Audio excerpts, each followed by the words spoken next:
In a world where Carolina Panthers fans have an insatiable thirst for Panthers news and opinions, only one podcast roars ferociously. It's the C3 Panthers Podcast. What is the deal, Panther fans? It's your boy, Tony Dunn, a.k.a. The Professor. It's the C3 Panthers Podcast, brought to you by CarolinaCatChronicles.com, where every Tuesday night we chop up the latest Panthers news and opinions from the fan perspective. Tonight's show, I would say it's going to be a fun one, but I don't see a lot of fun shows, but I see a lot of good times in a way with us. And actually, that's even worse. But tonight's show is going to be one of interest for you. All Barkley, no bite, as the Carolina Panthers have fallen to 4-5 after a smackdown of smackdowns against the from the New England Patriots. And now Sam Darnold, injured shoulder, probably going to IR, at least at the very minimum, missing weeks. And the Panthers have signed Matt Barkley. Who?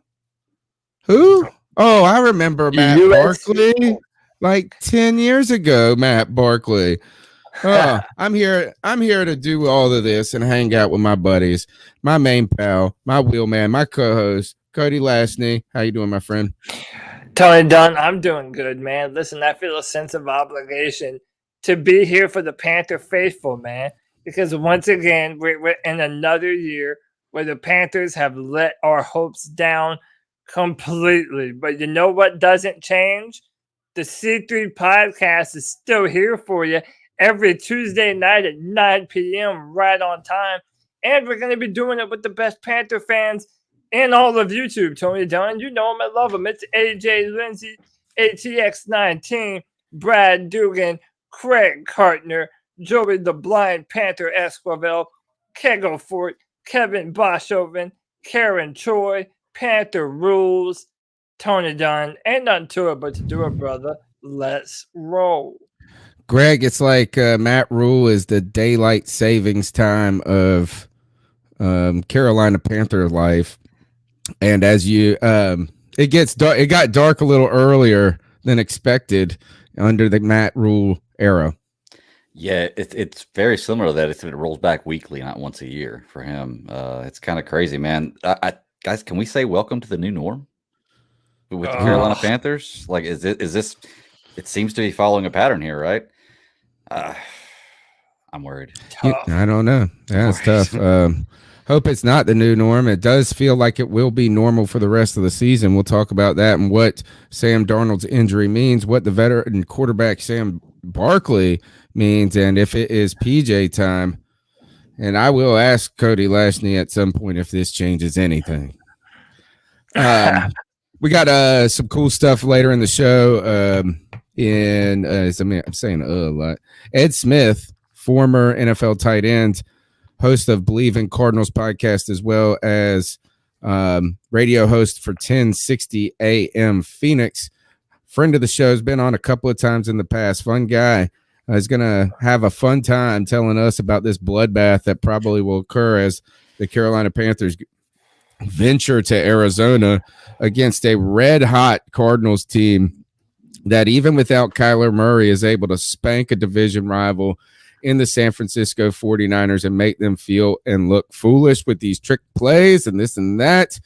And Colt McCoy firing from the hip. Holy cow. We want you to be a part of all of this conversation by calling in at 252-228-5098, smashing the thumbs up button, jumping in the chat room, telling a friend on Twitter, Facebook, or wherever you hang out on the intranets about the show.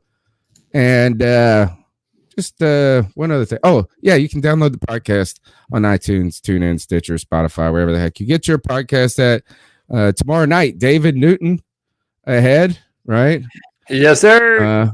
That is rumors. I mean, I'm going to contact him after tonight's show and double, triple confirm it. The beat check will start at 8:30 tomorrow night. And tomorrow also, Cody Lashney, he's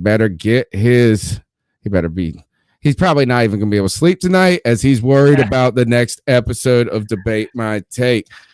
Cody, Darnold injury, scapula reports came out, I guess, last week. Darnold left the game 2 weeks ago against the Atlanta Falcons, right? In the win with the concussion, right? Who's that we played 2 weeks ago?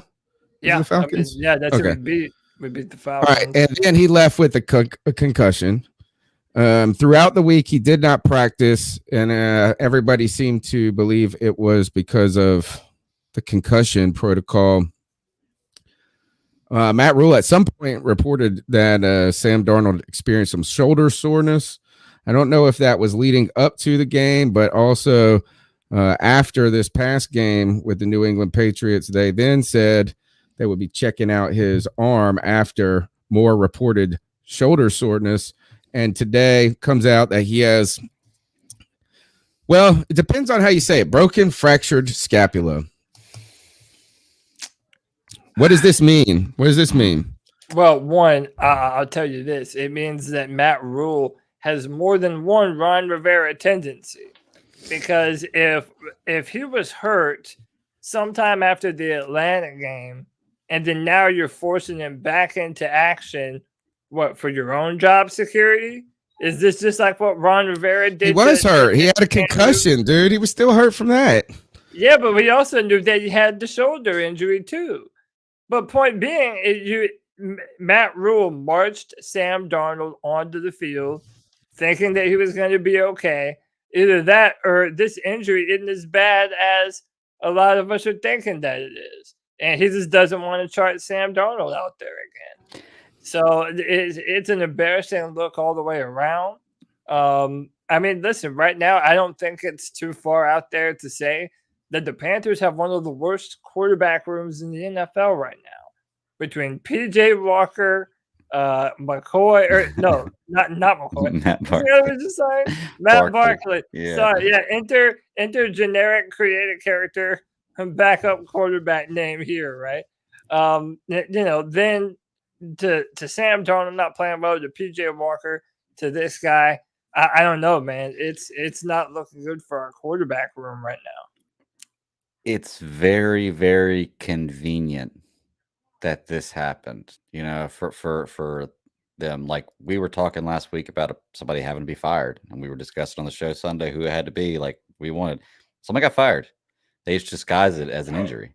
And I'm not saying he's not hurt. Okay, I'm not saying he's not hurt, but how does it take a doctor? Well, they say they examine the x-rays for 2 days to find a fracture. Would you be mad if you were in the waiting room for 2 days waiting on the results of your x-ray? All right, Greg, here's the deal. Have you ever cooked a pig shoulder before? Yeah. All right, like when you get that like Boston butt, the full pig shoulder, the one that's got the 2 bones in it, but even the Boston butt I think comes with this bone for a pig is in the Boston butt. And if you cook it right, and you cook it long enough to where you can just pull that sucker out clean, it's the one that is flat and has that kind of ridge up. Here it is on the screen, and it's in the back, right? It's kind of a big bone where your shoulder sits in it. Now, I was reading about this stuff, and they classify scapula fractures based on where they're at on the bone. It's not even really about the severity of them, but the first classification is the location. You see those 2 knobs that are like just south of the clavicle? Like that's one place that they classify it. Then there is that one knob that looks like it's behind the clavicle at the top right towards the neck, right? That's another area. And then that bottom plate triangle area is another area. And then there's areas on those areas, right? So when they say a scapula fracture, it could be anywhere on this.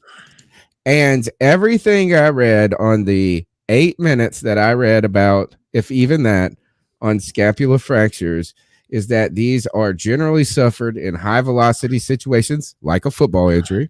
Okay. But every doctor thing is there's a 0 treatment for it usually. Like they're like, it's like you don't operate, you just let it heal. But every website and every little health thing I saw them talk about it was really they were more interested in the other injuries that went with it. So it was like, did you suffer this up near the neck? Right. And do you have back problems or something like this? Did you dislocate your AC joint or whatever this is? All right.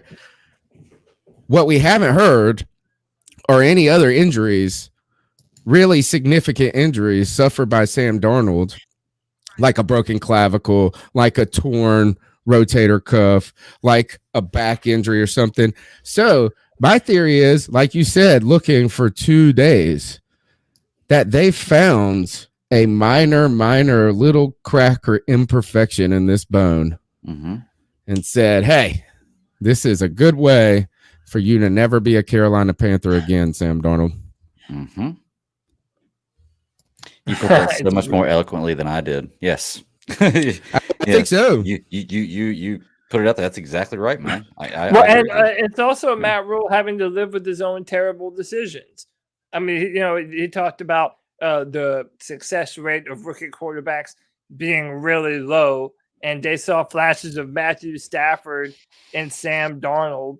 So they go out there and get him, and then now he's playing absolutely terrible. And I'm sorry, but whatever this injury is to his scapula on his non-throwing shoulder, at least that's what I'm hearing, that it's on his non-throwing shoulder. Correct me if I'm wrong, but I mean, like, that's not the reason he threw 3 interceptions.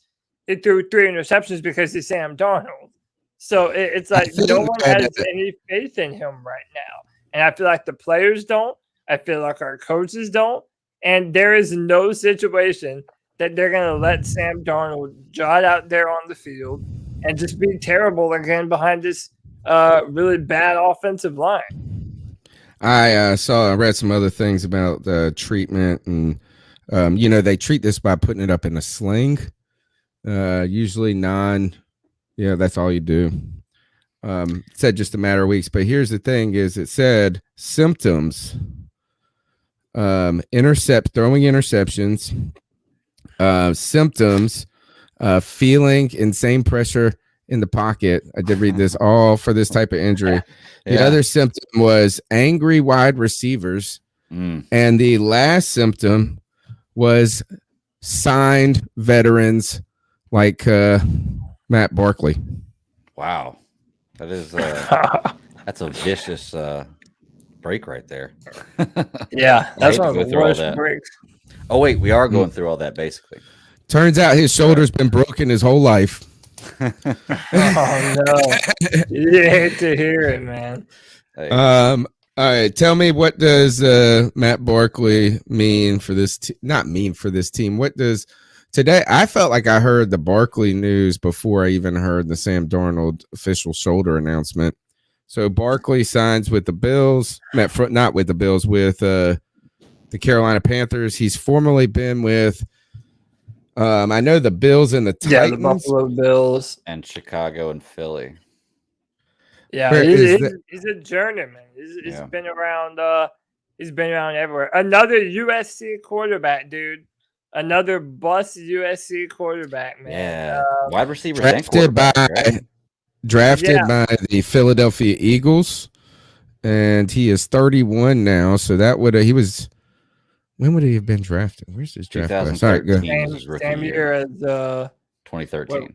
13. Oh, okay. So he was like a 5th-year player because him and I are the same age. So, yeah, these are some of the numbers on Matt Barkley in his career. He's had 363 attempts, 212 completions, a 58.4 completion percentage, 2,699 yards, 11 passing touchdowns, and 22 interceptions. So, listen, he was not brought in to be the starter. Matt Barkley is who he is. He's a backup quarterback. The problem is, so is PJ Walker. And we have a bunch of fans of this podcast who want to believe in the Walker wonder. And, hey, listen, man, he's going to get his shot now. Everybody's saying that PJ having real potential to be a good quarterback. Well, you're going to find out. We still have the same receiving core. We still have Christian McCaffrey. We got DJ Moore. We got Robbie Anderson. I'd be interested to see if Robbie Anderson, if the receivers still continue to have problems with drops and stuff like that once they have PJ throwing him the football. But yeah, we're going to find out who PJ Walker is. Barkley is a backup. And it's just for safety, man, because they knew this injury about Sam Darnold. So they're just trying to cover their bases. They're panicking. Greg Barkley is a starter, dude. He has had more success in the league than Sam Darnold has. He's the evolved version of Sam. Oh my gosh. He actually has more yards than Sam Darnold in his. Oh no, this is his USC yard. Never mind. Dang it. Okay. I was about to say, what stats are you looking at? No. Well, look, he only started in 7 games. Okay. And I'm not trying to defend the guy by any means. I'm actually trying to kind of knock him down here. He was started in 7 games. And he threw 14 interceptions in those 7 games, which is really easy math. He averages 2 interceptions a game. So yeah, we just got an older version of Sam Darnold, looks like. I know. This is fun. This is fun. Like you gotta give Matt. You said he's a backup quarterback, Cody. Definitely. He is. He only started 7 games in his career. And what is that? What is a backup quarterback though? Ultimately, he's been in the league for 7 years. Or something like this. He has done so little. Like he's just always just. What is it? They just like having him around.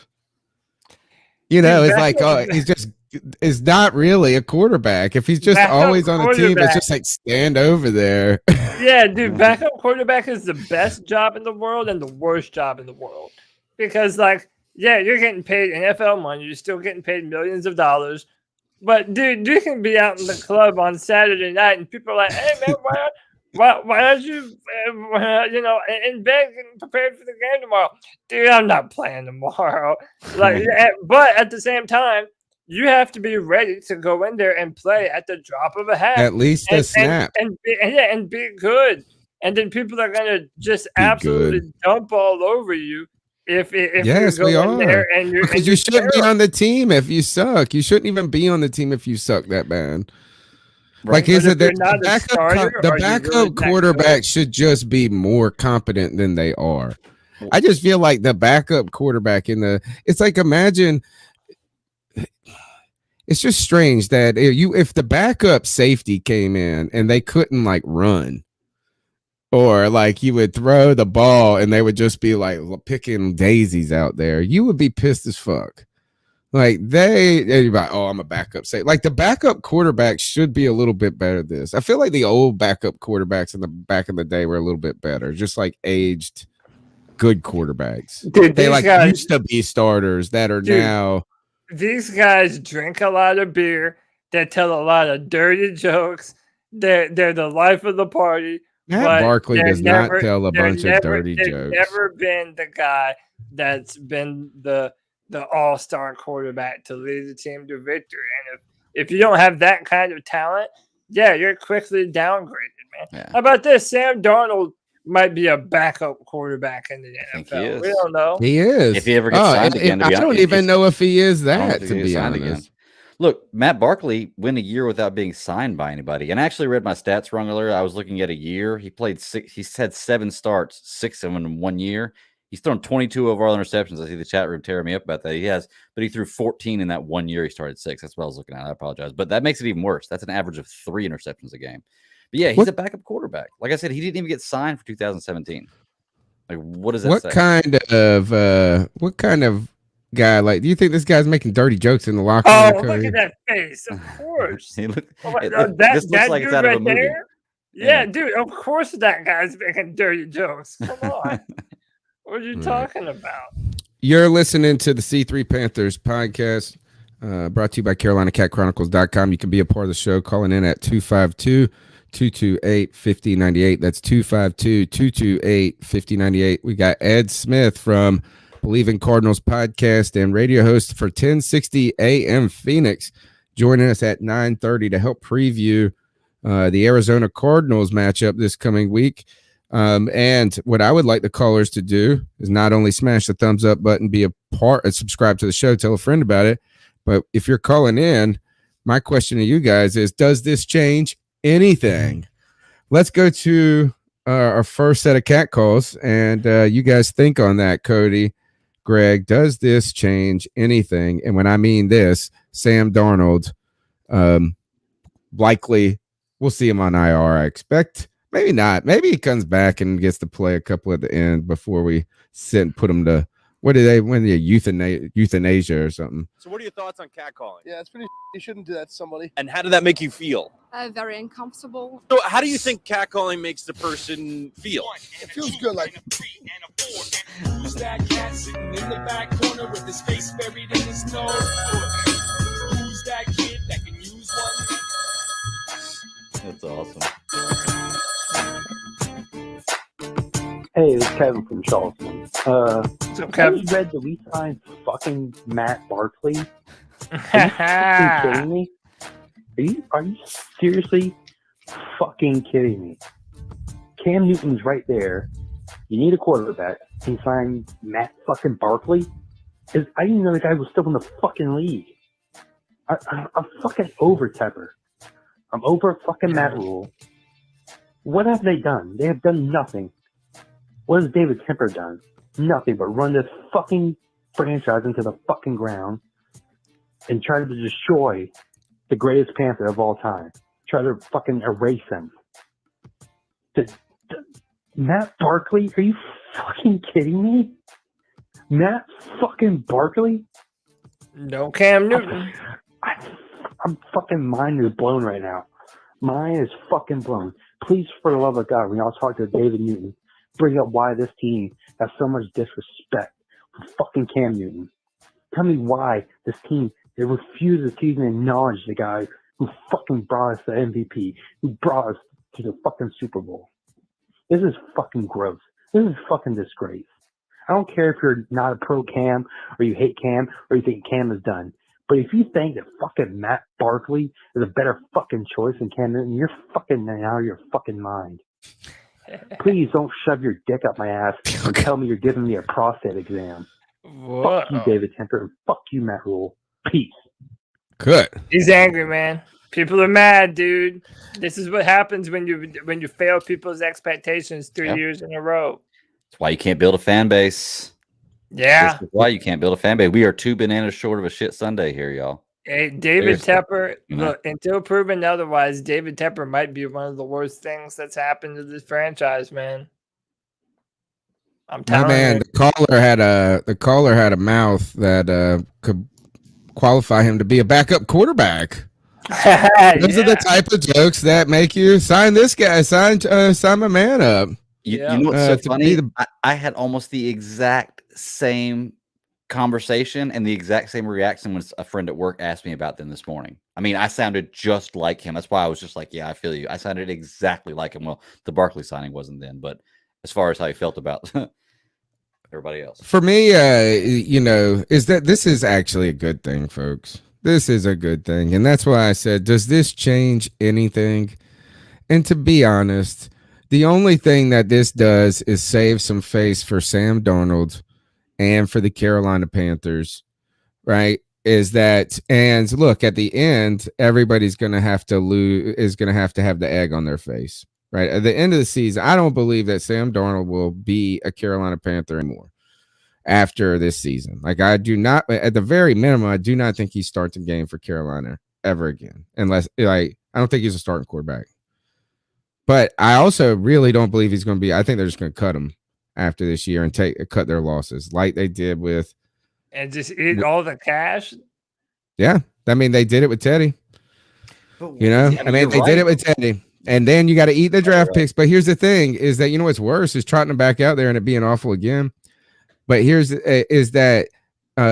what they'll be able to do is he'll either come back and play a couple of games at the end, and they'll put him in some easy situations or something like that, and then get him out of there, or they're going to move him to IR and they'll release him. And it's not like we benched him in the, like we just said, it was because of his play. They're going to be like, it's his shoulder. They'll trot him out there. He'll have the sling on, right? When he comes out there, he'll stand out there. And then on the announcers won't have to go crazy talking about how big of a disaster this was, blah, blah, blah. So they get through the season with minimal PR hit. They take a couple of weeks of ribbons after they drop them or something like that, and then they make their move after this. The good news is that we don't either have to look at Sam Darnold play anymore, and we probably don't have to worry about winning anymore. We probably don't Which have is a to worry good about thing. winning anymore. Makes it But easy, you know yeah. what? We do have to worry about. We have to worry about our chat room having a very specific fetish, and they need to get their jollies, man. They need to have their thing. And I happen to know a guy who can satisfy all of their lustful urges. My man CK, talk to the people real quick. Did you miss me? I've showed up late, better than never, and I'm here to do one thing, and one thing only, along with a lot of other things, and that's talk a lot about the Panthers. But I don't know how many of you legends are here right now because I haven't had a chance to pull it up because I'm just walking through the front door. Honey, I'm home. Subscriber shame. Subscriber shame. 118 people watching. 49 thumbs up. Hit the like button. Hit the subscribe. Hit the notification bell to get notified every single time the Panthers go live, man. That's all we ask from you. Help Panther Nation grow. Help this channel to grow. We're going to be here all year, man, through thick and thin. If the Panthers are good or if the Panthers are trash, like they always are and appear to be now. So hit the thumbs up while you're here, man. CK, sounds like it's PJ time in Carolina. What does this change about the trajectory of the season in your mind when it comes to the Darnold injury? I think he's frozen. He's frozen in time. Oh, He's no. frozen in time. He got frozen Man, right in the we middle were of rolling too. We were all feeding off of the chemistry, bouncing off of things. We've been moving and shaking. And then the internet strikes. All right, let's go to the next call. Now he's going to have to wait in purgatory when he comes back.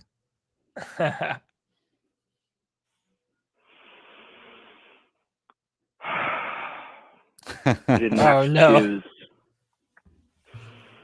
That's the worst part. We didn't even have to choose. We could have had both.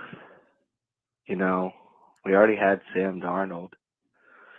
PJ Walker, you know, I mean, if Sam Darnold doesn't throw 400 yards and 4 touchdowns, then, you know, put him in. Why not? But after the Lions game, ever since I've seen him, he's never inspired too much confidence. So maybe if he gets a chance, maybe. But I think that's just me trying to make up for the fact that I just watched Justin Fields ball the fuck out on Monday Night Football. Oh, and wow. really deserved to beat the Steelers.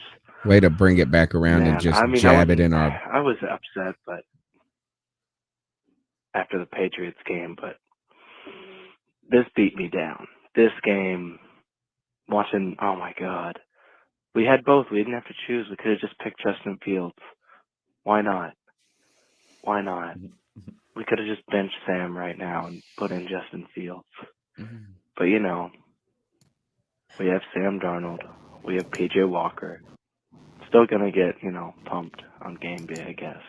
When I go to games, I'll be excited, you know. But, for at least, like, you know, when you see that animatronic Panther jumping around the stadium.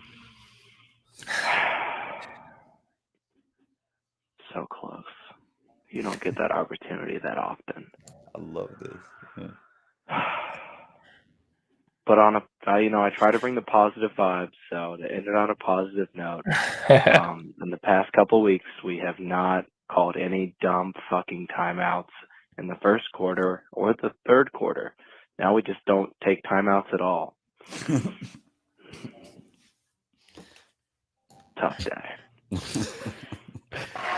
I like this call. I do too. That's great. That call is a good call because I was starting to worry in the beginning of the call if I had not played a part 1 yet. Yeah. And he circled back around to you can have both, right? And he started that we could have had both. He started the call, he circled around and then jabbed his shank in the back of us with the Justin Fields shank, dude. And you watched Monday Night Football last night, and you could not help but say, this is where we could have been. Yeah, I mean, listen, I said this on Twitter. We make fun of the Bears for drafting Mitchell Trubisky over Patrick Mahomes and Deshaun Watson before all his crazy shit happened. It's like, yeah, the Panthers are open season. You needed a young franchise quarterback. And not only that, but you have a quarterback that had ties to Cam Newton. I mean, he went up through Cam's 7-on-7 quarterback camps. He's from Georgia, like Cam was. But also, listen, I do a top 100 players every single year when I evaluate, players coming to the draft. And Justin Fields was my number 2 ranked player in the entire draft, regardless of position. And he fell right to us. And we decided, we're going to gamble with Sam Darnold and just pass on a franchise quarterback, pass on a franchise left tackle, even though we've been in dire need of one forever, and just hope that we can rejuvenate Sam Darnold's career. Well, the problem with that is if you're going to have Sam Darnold be a better quarterback than he was in New York, then it is incumbent upon your franchise to build him a better offensive line. And this offensive line, I read somewhere today that for the past 6 seasons in a row, Panthers quarterbacks have had some major injury that have caused them to miss playing time these past few years, man. It's the same thing over and over. The definition of insanity is doing the same things over and over and hoping for different results. It's like we're banking on these backup quarterbacks to try and save us behind a dirt poor offensive line, and it goes awry.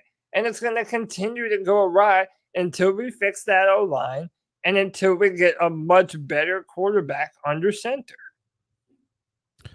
The number's 252-228-5098. That's 252-228-5098. Ed Smith will be joining us in just a few moments to help us preview this Arizona Cardinals game and what many of us foresee as a bloodbath on the way on the horizon, particularly if Kyler Murray is back.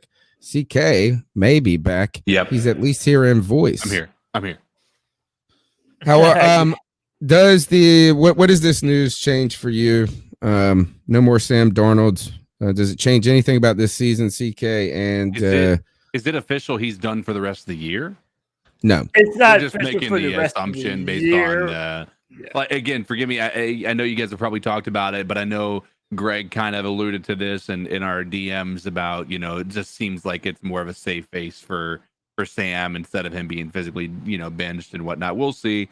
I think it changes a lot. It changes the outcome. Number one, the fact that we're going the route that we're going instead of, again, there is literally one man out there that is a starting caliber quarterback in this league, regardless of what is whether he is starting to kind of degrade or not. There is one person out there, and I know everybody's beating the drum and it's probably been heard and everybody's ready to move past it. There is one person, and his name is Cam Newton, but he won't come back to Carolina, I don't feel like. So that's the problem. I wish if David Tepper had the stones to call him up and say, you know what, my apologies.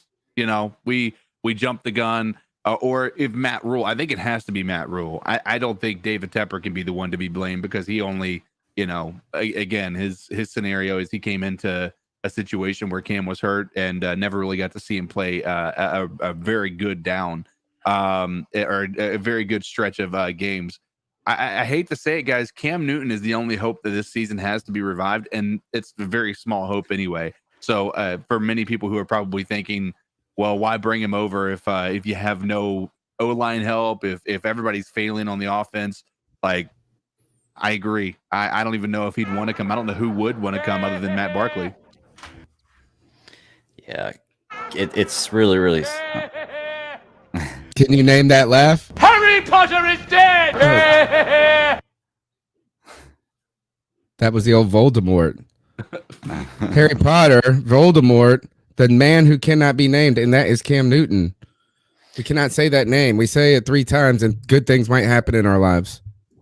It's really sad that we're 2 years removed now from Cam Newton, they've erased him from the Panther like organization. Yeah. We'll talk about this later in the show after the game. Look, this was real big in the post game as well as in some of the round tables that have been going around that we were part of this past week. And that is there's a banner in Bank of America Stadium right now celebrating the 2015 NFC Championship victory, and it's got a big, it is a big banner, and it's meant to celebrate. Mm-hmm. It's like our little memorial, and on that you have it's the picture of them celebrating it. I was there. I mean, I shouldn't be in the banner, but you would think since Greg Olsen was in there, he should be in the banner. You think of Thomas Davis, you think of Charles Johnson celebrating, you think of Luke Kuechly, and then right when you think of Cam Newton, what you run into the bathroom. God Lord. All right, we'll talk about that. Go ahead, Greg, real quick. Well, the only thing I was gonna say is I went through all the replies to this, and I did notice that some people said that was a banner that was up there in 2019. So I don't know. I haven't been to the stadium. I'm not sure. That's still under David Tepper's rule. They did it. Yeah. They did it, and then they did it earlier, and we just didn't notice it. Anyway, I mean, you got to remember, like, it was already clear that they were kind of moving away from him that season when we had Kyle Allen, because everybody was saying Kyle Allen's going to take his job and all that stuff. Like, people were all on that train when we were like 6-3 or whatever it was. That's why the Cam Newton, we can't name his name, and he can't be associated with the Carolina Panthers. But anyway, we'll talk about more of that later.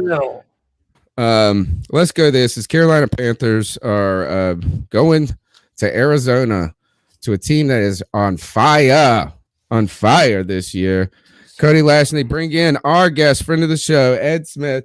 Ed Smith Speaks. You can find his work on 1060 AM Phoenix, as well as Bleav in Cardinals.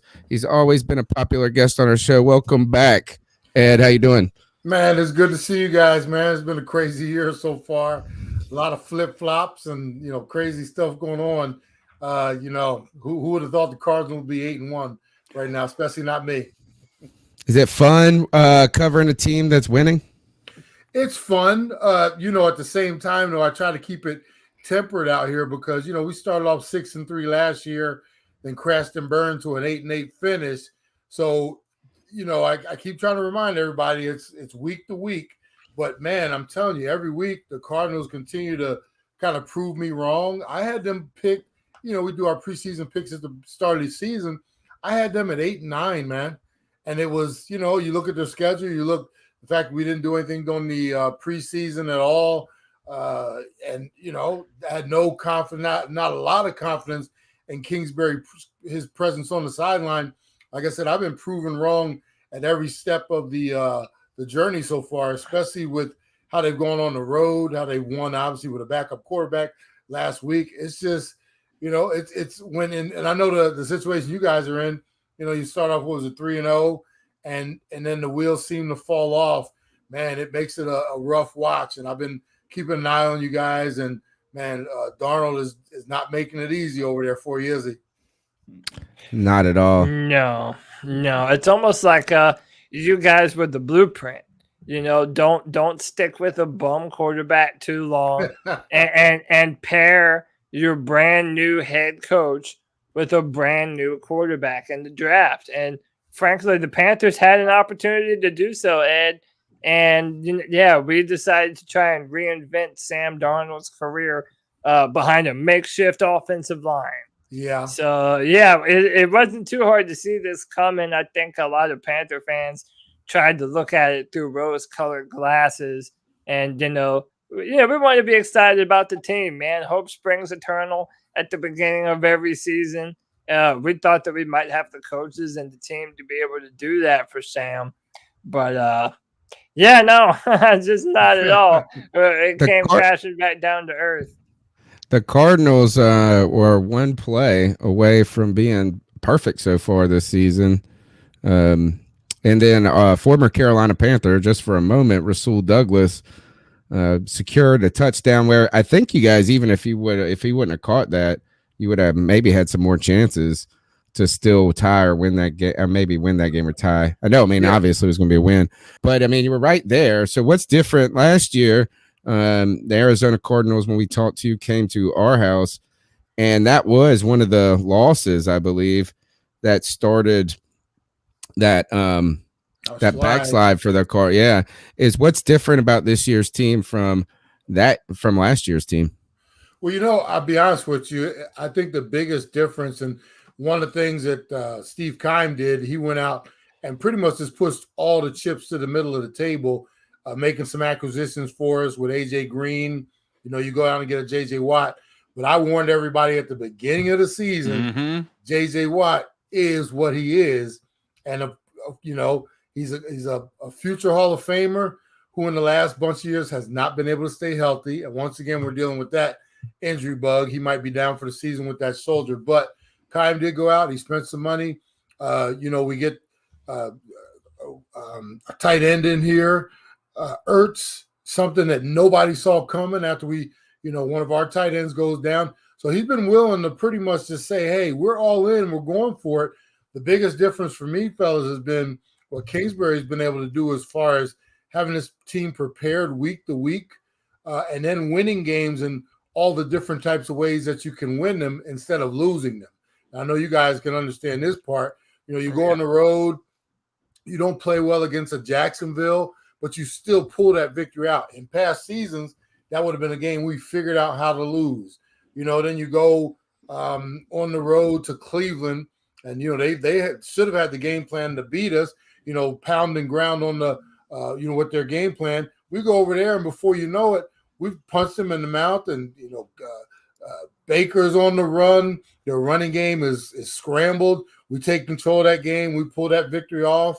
Then we managed a couple other. Here's the thing: you always have to be lucky as well. Minnesota comes in here and they go wide right on us, so we get a victory there. But then we go on the road, and this is after a loss to Green Bay. We go on the road, and who would have blamed the Cardinals? You go over there, you're all week long talking about Kyler's a game time decision, knowing all along. I think they knew he wasn't going to play, but it's a little gamesmanship. You get our backup quarterback over there, Colt McCoy, and we go over there and literally just punch San Francisco in the mouth. And that shows me that, one, a team is prepared. There's no excuses, and everybody is stepping up. And I love the way the defense is playing.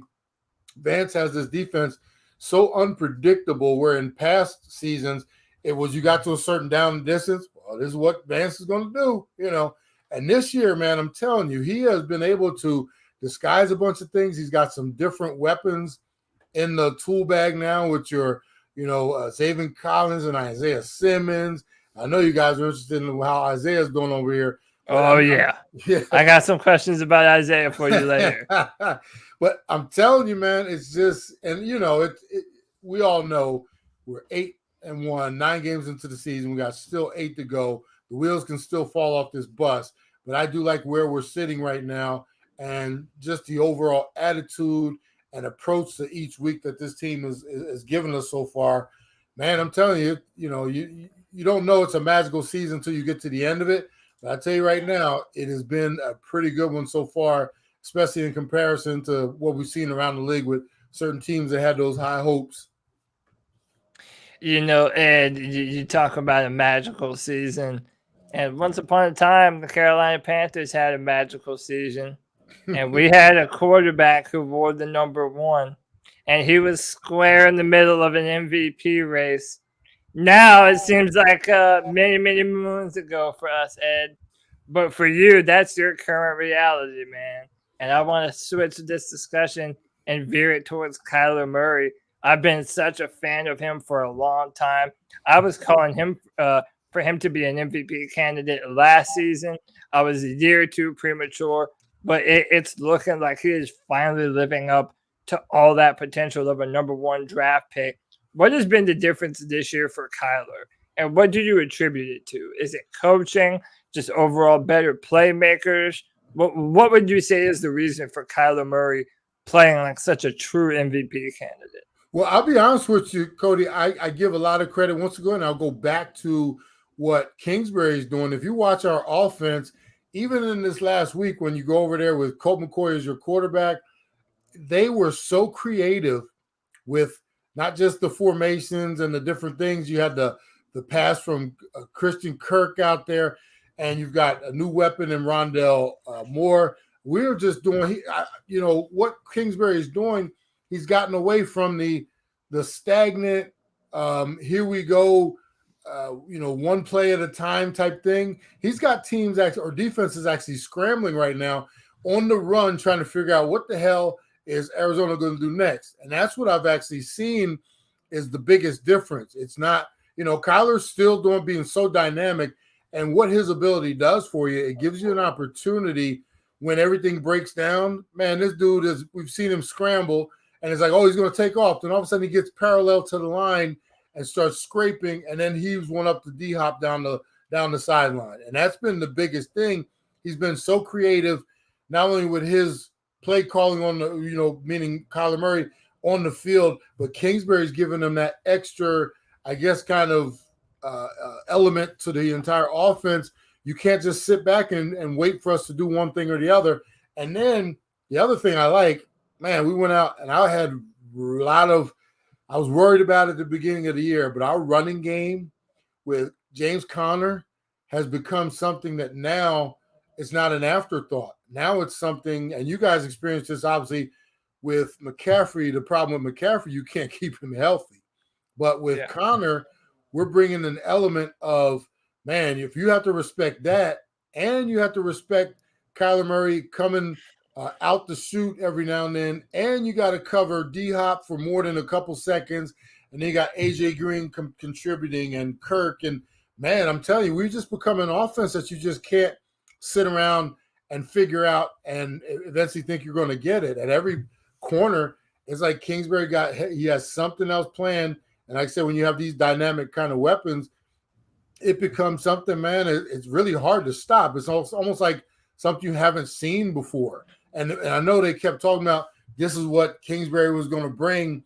I've been waiting to see it for a long time. I think I'm finally starting to see what they were talking about. I was listening to an interview with was it Edmonds, the guy that just got hurt, Chase Edmonds. And this was in maybe the first couple of weeks of the season. I think he played a larger role and now is hurt. And then Conner has taken over a lot of, or at least gotten a lot of touchdowns on top of that. But he was this Chase Edmonds kid was so well spoken, so eloquent, and so smart, and just like sounding like a great team player that was ready to contribute a lot on this team. But what he was talking about with Kyler Murray, that is how dialed in he seemed to be in practice, in training camp, and making throws that were just completely just insane. Like you have to put in the exact spot, and it just looked like he was playing with a super confidence. You mentioned how he is playing, and then you also mentioned Kingsbury so much in that same discussion. Do you think that both of them are kind of matured, or we're seeing them mature in their third season? Because I thought that Kyler Murray showed a ton of poise in that Green Bay game down the stretch. And I think that if you're saying that Kingsbury is largely responsible for this, that's a good sign for a coach and a QB to be growing together like that. Absolutely. And that's a great assessment. And I kind of, you talk about like for a quarterback on the field, they will all tell you, and especially when they're rookies and they're young, you see some of the young quarterbacks around the league right now, it seems like everything's moving in fast motion for them. It's spinning. And the problem with some of them, it never stops spinning for them. And the game always seems like it's too fast. And what I'm seeing with Kyler is things are slowing down for him on the field, and he's able to dissect things and see them before they happen, and also kind of see what you're trying to do to him before you do it. And, the great quarterbacks, you talk about some of the veterans, your Rodgers, your Brady's, even Russell Wilson. These guys, there's nothing you can throw at them at this point in their careers because they've seen it all, done it all. You can try to disguise it, put lipstick on it, whatever you're going to do. It all looks like the same pig to them when it's finally said and done. Kyler's in that beginning stage of he's recognizing things as he's going to the line of scrimmage, which gives him an opportunity to dissect and decipher. And then once the play starts, he's actually he's seeing it in real time now. Whereas you look at some, like I said, some of these young quarterbacks, you can tell they're still a step behind. Instead of coming and throwing a ball on timing, they're waiting on that receiver to come open. They're staying in the pocket just a split second too long, and they're getting sacked. Where if they would have let that ball go on faith, knowing they were seeing what they were seeing, they would have been a completion rather than a 7-8 yard sack. So the thing for Murray is just that. And I will say this as well. The same goes for Kingsbury. Kingsbury is actually seeing the game on the fly now, right ahead of what, we always joke out here the last couple of years, it was like something was happening and Kingsbury was trying to make the decision after it happened, and you can see the papers over there almost shaking, and it's like, because that clock, the second the ball is placed, all of a sudden that 40-second clock, you look up and it's like 13, 12, 11. Yeah. It's too late to be making the decisions by then. You have to be ahead of the game.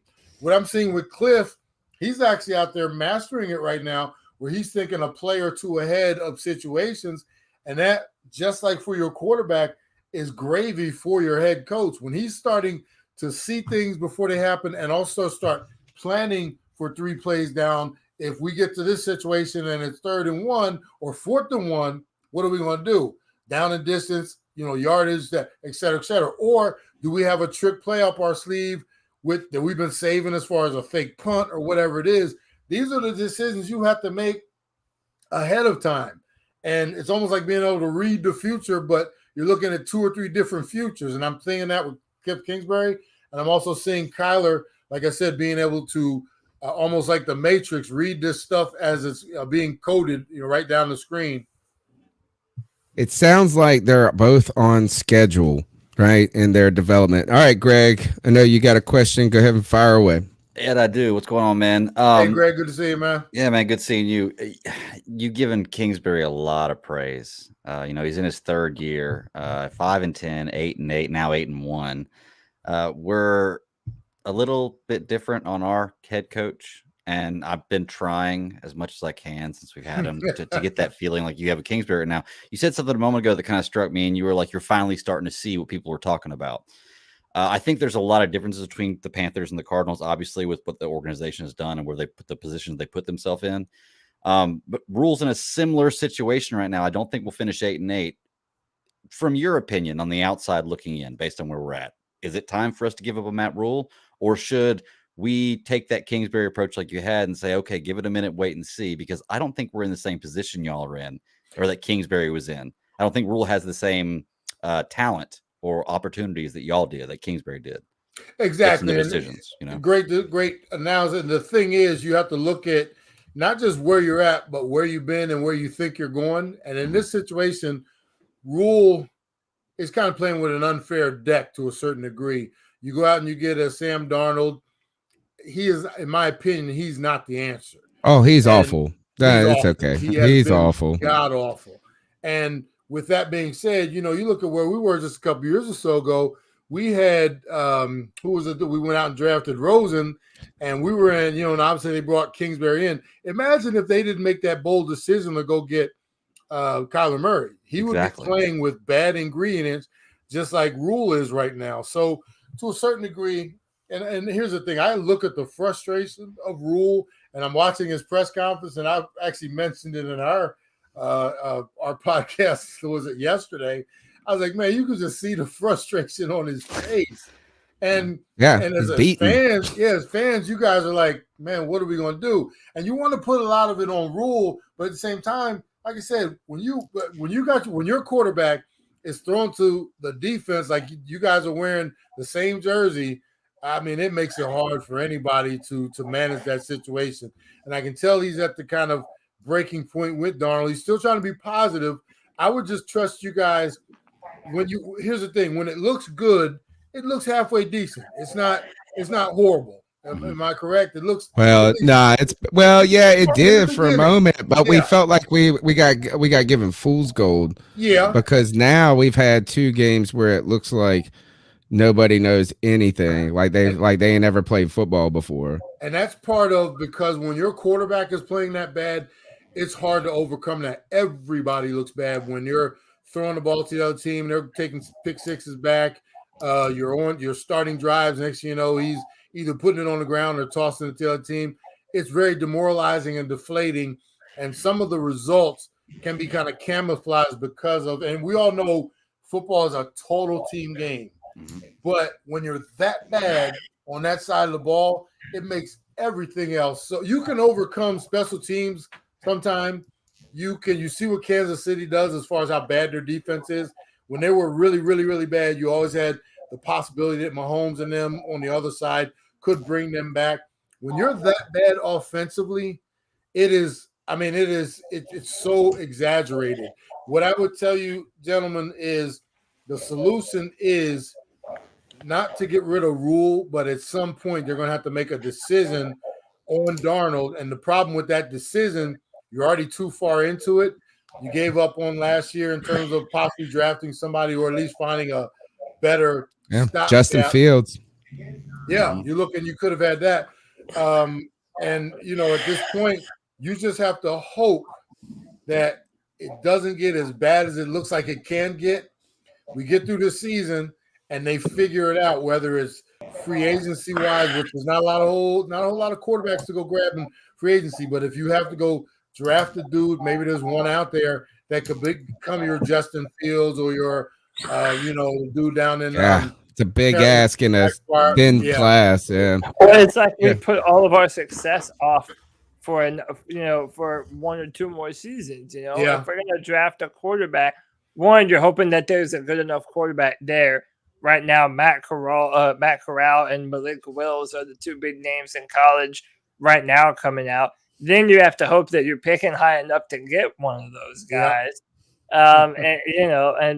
The other thing is, and I've been telling this to all of our Panther fans who will listen, it's either you draft a quarterback or you're going to spend so much capital trading for one of the big names, one of the big 3 names that are rumored to be on the market next season. Either Deshaun Watson and all his mess, Aaron Rodgers, if he still wants out of Green Bay, and Russell Wilson, if for whatever reason he wanted out of Seattle. And in either of those scenarios, you're giving up more than 1 first-round pick.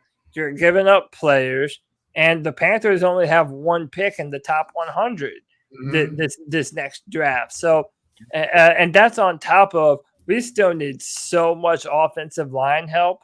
This offensive line is just porous, and it has been for a long time.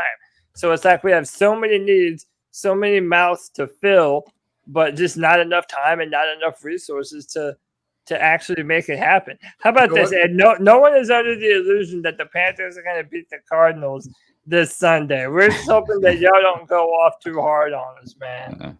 Well, real quick, Cody, I'll tell you, your description to me sounds like, and I hate to say this, fellas, don't hate me, sounds like the true rebuild, bro.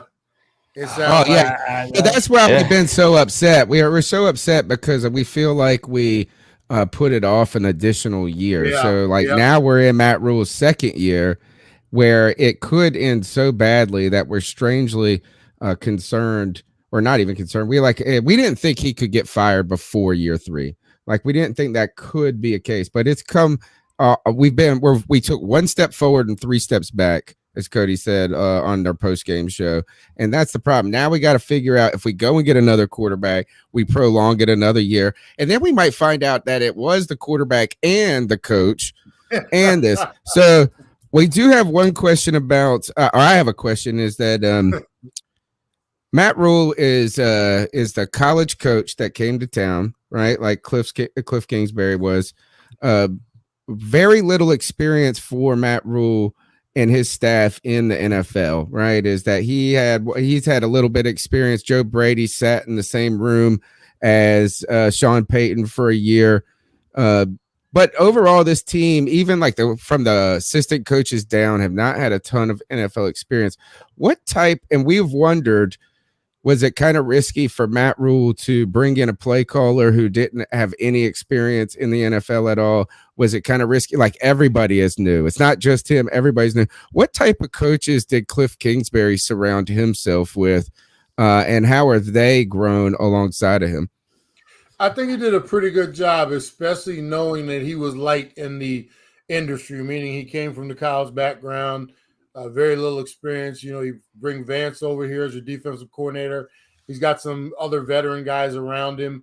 And that was a sign that he kind of realized and knew, I don't need a bunch of my buddies around me. I need dudes that know what they're doing, probably in some instances just as much, if not more than I do. And then I'll grow into the position. The one thing I will say is it took, a lot of head coaches especially, very sensitive and they always want to try to be the smartest dude in the room. And it's hard to admit or to put a staff together that maybe you don't have the most experience, or maybe the dudes, you think I remember Vance was a head coach for even just for a hot minute, had a cup of coffee as a head coach, but he was a head coach. So there were other, there were instances where that might have been threatening to some coming into the position. I will, the thing with Rhule is I think I don't look at him and see someone who's over his skis right now. I think, we talked earlier about the game moving too fast sometime for some. It doesn't look like it's moving too fast for him. What I think for the most part is that he's working with inferior ingredients. Mm-hmm. And it's one of those things where superior coaches who've been there, like think about this. Belichick is making flank steak right now, not necessarily tastes like filet mignon, but some type of T-bone or something like that. You think about what he lost in Brady. You go out and get Mac Jones. We all thought Mac Jones, serviceable, but here they are. They're making it work according to their plan. And that's all about a coach being comfortable, having the experience to figure out game plans according to what he has on his roster. The thing with Rhule, I think Rhule, and what tricks you sometimes, you get off to that good start, and it's like, hey, man, this is working. And, hey, and then other teams start making the adjustments, minus your McCaffreys and different things. You still have that same game plan. And now you're starting to realize, well, with our inferior quarterback, our inferior running game, our inferior defense at this point, our game plans, we need to figure something out. This is a case where I would expect Rhule, and sometimes it's hard for coaches to come out of their shell, but in these instances, sometimes you see how bad Darnold is playing, right? Maybe we might have to get a little more creative and a little more exotic with the things that we're doing. Darnold is not. But he's going to be done. Yeah, I mean, it's going to be PJ Walker time because of this mysterious shoulder injury. And even at some point, you get to a point where it's like, okay, I'm not going to say let's throw everything to the wind, but hey, maybe we start doing a little more trickery and different things. Let's get creative with something. Look at what's going on up in Detroit. Campbell is not even an offensive guy, but they came out a couple weeks or so ago against the Rams, and they were like, man, we're going to throw everything but the kitchen sink at you. It might be that time period now with Carolina. You're not going to line up. It's almost like getting ready to square off against a dude that you know is going to whoop your tail, right?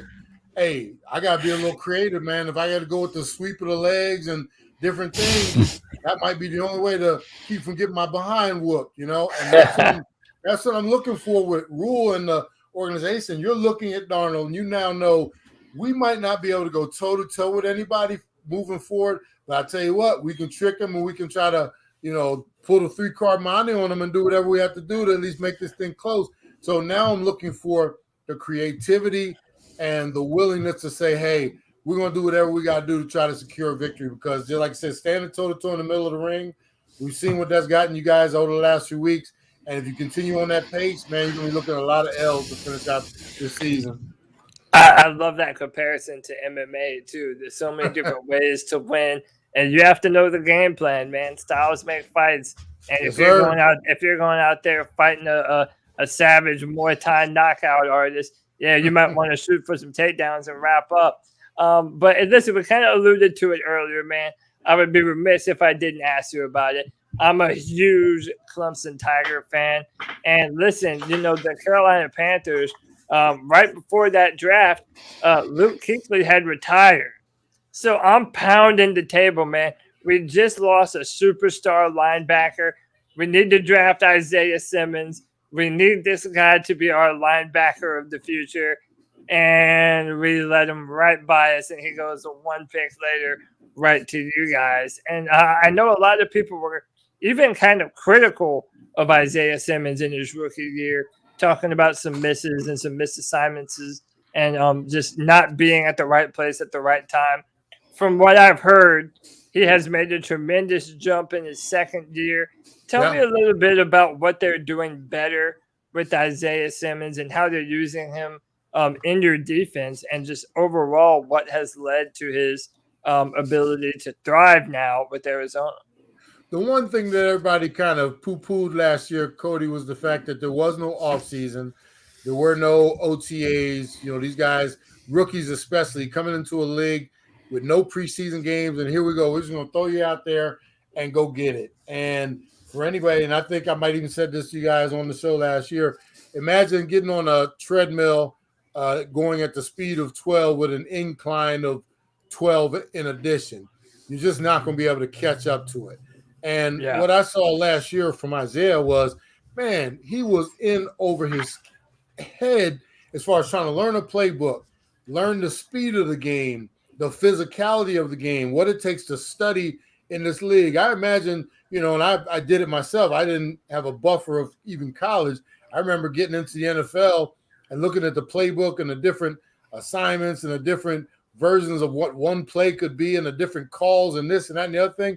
Man, it can make you second guess yourself, you know, in the worst of ways. And the problem with being a young linebacker on the field, if you're out there thinking even for one split second, that's when a dude is giving you a double move or an in and out, and there's a linebacker, all of a sudden he's beating you across your face, going up the middle of the field, and that can look so bad. For Isaiah, he has simply caught up to the game in terms of, and I'm not saying he's mastered it yet, but he had a season of taking his bumps and bruises. He's had a season of looking through that playbook. He's had a season of them putting him in different situations and basically better prepared. And then, like I said, you put it all together, and Vance has been very creative with how he's using him. Isaiah, you can say he's a linebacker, but you can always say sometimes a safety. I've seen him with his hand on the ground before. And this dude, I'll tell you this much, fellas, you missed out because he's playing downhill. And that's the one thing I didn't see last year that was like killing me. I was like, man, stick your nose in there. But he was so confused. And I'm thinking, you know, you can only understand how rough it was for him. Man, he is putting his hat in places that he wasn't last year. And that's exactly what Vance and this offense need. And then we go out and get other pieces. But, man, I'm telling you, he is literally – you can tell he's more confident. He knows where he's supposed to be. And his ability is now even being able to make up for those mistakes because nothing's perfect out there. Maybe he's in the wrong spot for a split second and realize it. I've seen him covering tight ends. I've seen him covering backs out of the backfield. I've seen him filling holes in the A gap, B gap. I've seen him get around the edges to get at a quarterback. These are all the different things that because everything is getting a little more he's catching up to everything, and now he's letting his ability react instead of being caught out, like I said, trying to kind of counteract. So, I mean, that's the biggest thing that I've seen with Isaiah, and it has to hurt when you guys saw him right there. As you palm of your hand, it was like we've all been there before. You were still in high school, right? You were in high school, and you were going to ask that girl to the dance, right? And you were just mustering up enough courage. I'm going to ask her at sixth period in lunch. And you found out by the time you got to sixth period, your best friend in the fifth period. Already asked her. And you're like, damn, if you'd have just got off the seat and went and got it, but it was too late. I know, man. And I've always said about Isaiah, I mean, I've watched him his entire time at Clemson. He was always growing into his own body and his own physical ability. It's like his mind, sometimes needed a little bit of time to catch up with what he's capable of doing. Yeah. And, man, now it's like that versatility that you just mentioned, the ability to be that true Mike linebacker, but then in the same set of downs, hey, they can put him on a tight end. Or, hey, they might have him hang back at free safety and let that 4.3 speed just close in on the football. Man, I'm telling you, that kind of talent, you don't come around that very often, man. And the thing about him, he is a piece. He's a great piece of the puzzle, meaning you put him in the right situation, you continue to surround him with other things, which we've done, which you guys could have very well done. But like, he's not the entire answer to the puzzle, but I'm telling you, man, he works so good at what they're asking him to do, and his ability is like a perfect match within this defense so far. Yeah. Go ahead, So- okay. Yeah, so a couple of things. First and foremost, I know the thought is that we'd feel a little bit upset that Isaiah Simmons. I'd be more upset if we didn't get a Jeremy Chin in his place. That is basically Isaiah Simmons 2.0 in a couple of different factors. Like he does he's a very, very fast. He plays very physical. He is safety. What'd you say? We could have had both of them, man. We could have had we could have drafted Isaiah But- and then drafted Jeremy. But we've got a defensive tackle in Derek Brown that has been eating blocks, who has been getting tackles for losses. I'm not upset with who we decided to go with, but I did feel like we needed to address one thing, and that is right now your defense took a step forward this year. Even with and forgive me if you guys talked about it, with the departing Hassan Reddick. Right. And so before right now, you guys are, I think if I'm not mistaken, you guys are somewhere in the ballpark of third. Yeah, this is what it says here. Ranked third in points allowed and fourth in yards per game. So you guys are doing very good as a defense because you have a lot of different moving parts. And like you said, it's a puzzle piece that you guys have put together. Hassan Reddick, I mean, do you feel like you guys made a mistake letting him go? I mean, he is leading the NFC in total sacks. I mean, what is your thoughts on how he's been performing having left the Cardinals? Because he did a great job last year. Yeah, that's a great question. The thing is, you have to look at the results of what you have. What we, like I said, minus Reddick. You sometimes you think, well, we would be even better if he was here. No, sometimes it's a matter of fit. Obviously, we know the NFL is all about contract and money, and who wants that next paycheck. I applaud the organization for having, I guess, the guts to a certain degree to say, Son, love your service. We're going to go and we're going a different way. And I'll give you another name. Even Jordan Hicks at one point, when we brought Isaiah Simmons in here, Jordan Hicks was kind of like almost a forgotten man. They were basically said, you can't even compete for the job for the most part because we're pretty much giving it to, I think it was, Zaven Collins with his last draft. But what I've seen from this Cardinals defense in particular, because we're talking about that side of the ball, is, I talked about the puzzle pieces earlier. They have figured out a way to use every ingredient that we have. I look down our stat sheet every week at the end of the game. We got 7, 8, 9, 10 guys with just one tackle apiece, one force, whatever it is. That's when your production is, and then I look at it. We don't have a dude like last year. I talked to my radio partner earlier today. We did our podcast. I said Buda Baker would end up with 15, 20 tackles because he was the only dude out there tackling. Mm-hmm. This time around, we've got 10 guys doing the work of one with one individual tackle apiece.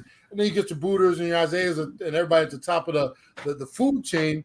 But I love what we've done, and whether it be addition by subtraction, whatever it is, and only they know their philosophy, why they didn't bring Hassan back, and why they thought that they could move on. But I mean, you can't deny the results. The results are there. What we've done so far in terms of, and here's the thing: it's right now. A lot of times you look at a defense, and we all know, you start the season out. Sometimes it's smoke and mirrors, but at some point that's going to be exposed, or somebody's going to figure that out. With this defense so far, I'm not seeing a lot of smoke and mirrors. I'm seeing dudes getting after it. I'm seeing Vance turning these guys loose and making some really experienced quarterbacks kind of second guess themselves. And that's a great thing.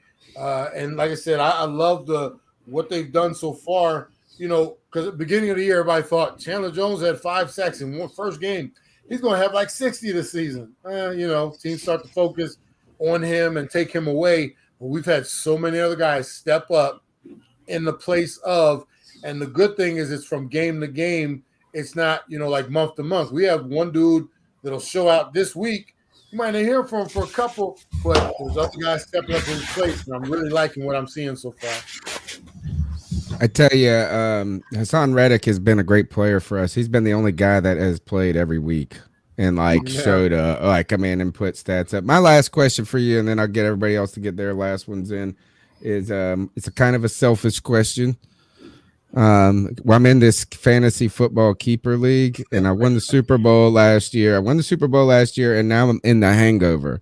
And this is this crazy keeper league. I'm playing with guys that are way better than me.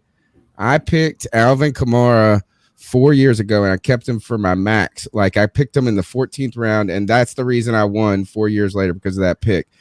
So I'm in rebuild mode. And one of the guys that I picked deep in this draft with the future in mind is a guy that I watched his YouTube highlights, and he was awesome. So I was like, this is going to work. Rondell Moore, tell me about this kid. And what do you think his future could be in Arizona? Because I'm counting on him to give me some points, not this year, but next year and beyond. And that is a great keeper, I think. Rondell, he is. I watched him during the offseason or during the preseason games, and what they did with Rondell, unlike anybody else on our roster, our starters, D-Hop never took a snap, Kyler didn't take a snap, AJ Green didn't take a snap. In the reverse, Rondell was out there getting it in, man, and they were feeding him. And I thought his role, from watching what I saw during the preseason, I was like, man, they're going to take this dude and use him like you can't imagine, every which way but loose.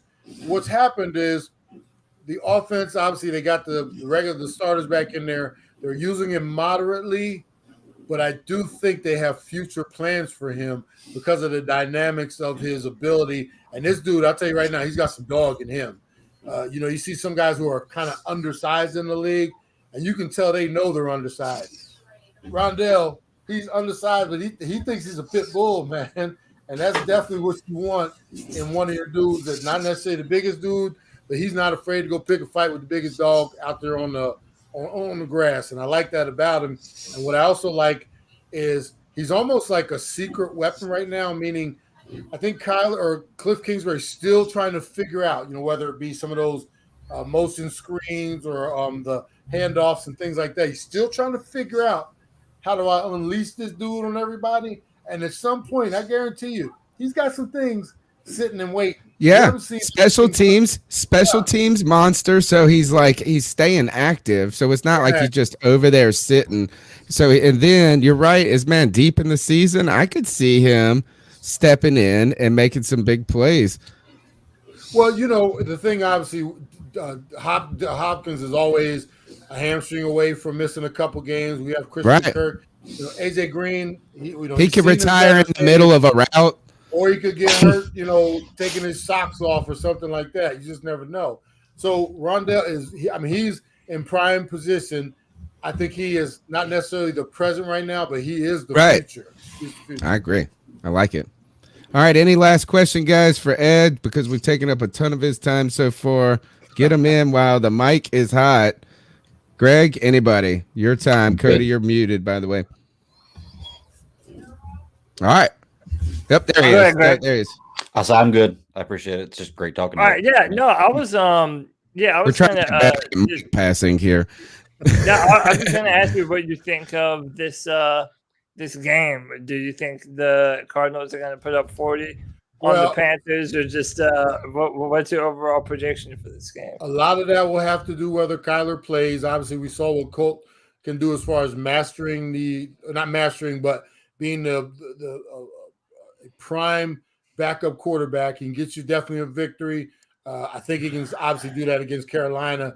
My thing with this game, regardless of whether Kyler plays or not, I think we're going to not necessarily rely on, but we can always hold faith that Sam might, if Sam is still the starter. And I said yesterday, man, I'm hoping he's a starter. We want Sam. Because Sam, we saw last week, he'll give you one or two, not necessarily pick six, but he'll drop one in the deep end of your zone, and that makes for an easy score too.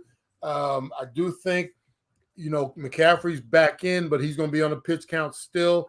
I look at what our defense did going on the road to San Fran, and with what we might be able to do against your offense. This game should be, and I always preface it by every game in the NFL, nothing is given. You have to go out there and get it. We had a few weeks ago, we go over to Jacksonville, and we're thinking, man, they're going to mop the floor with them. Man, it was like 5-something at the half. We were behind or whatever it was.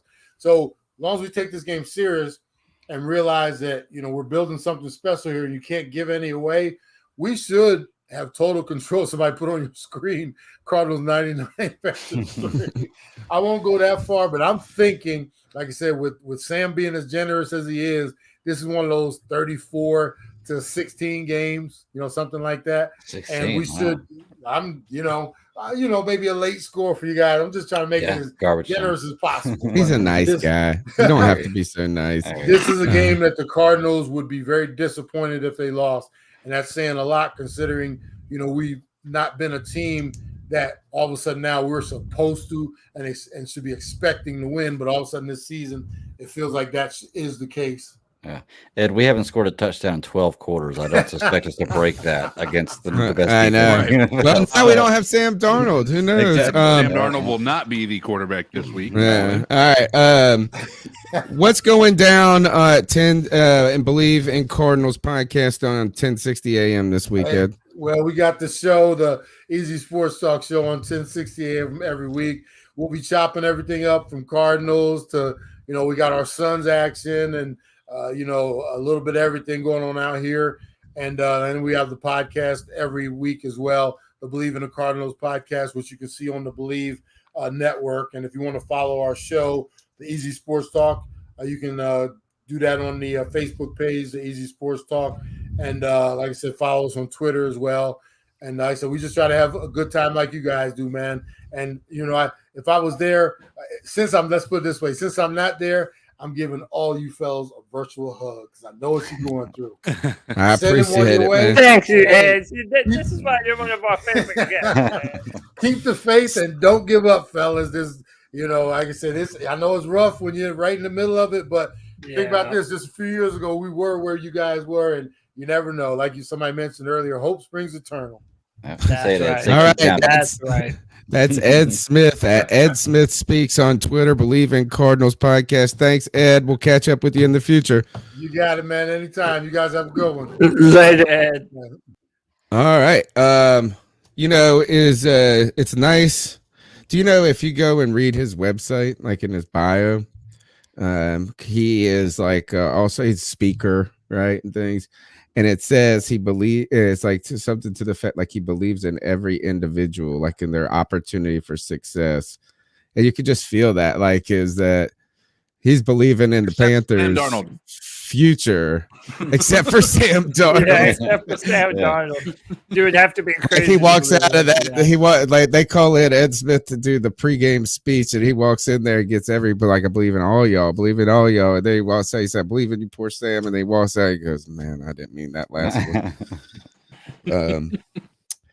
All right. Let's see. Hey, you want to do some cat calls?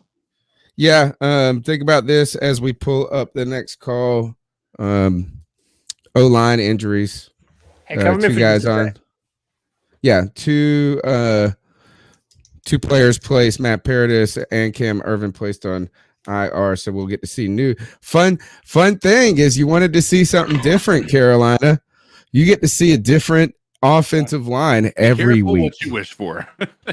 Every week, like it's one of those. It's like my mother when I was young. She would get whenever she was like stressed, which was all the time because we're Italian.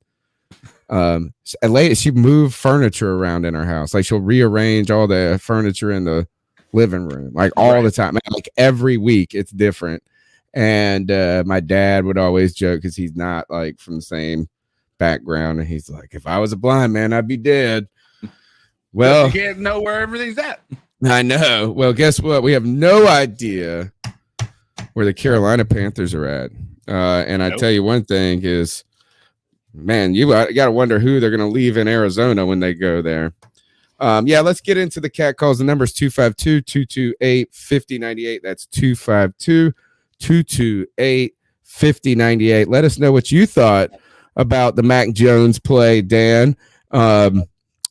Against Brian Burns. We have not heard anything from the league that I've heard, but I've heard a lot of feedback from Patriots fans about our coverage of the event. Go to our YouTube page check out the clip from our post-game show that I made, which if I had better computer, I would do this way more often because it takes so long on my slow-ass machine. But is Mac Jones a dirty player? And guess what? Surprise, surprise, surprise. All of their fan base says that this is whiny, that this wasn't even a legal play, this wasn't dirty, and I don't.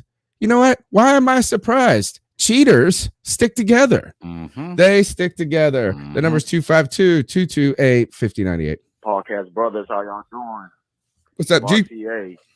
Hey, man. Okay, we made it to Tuesday. I know that damn horrible game Sunday. We're stepping back off the ledge.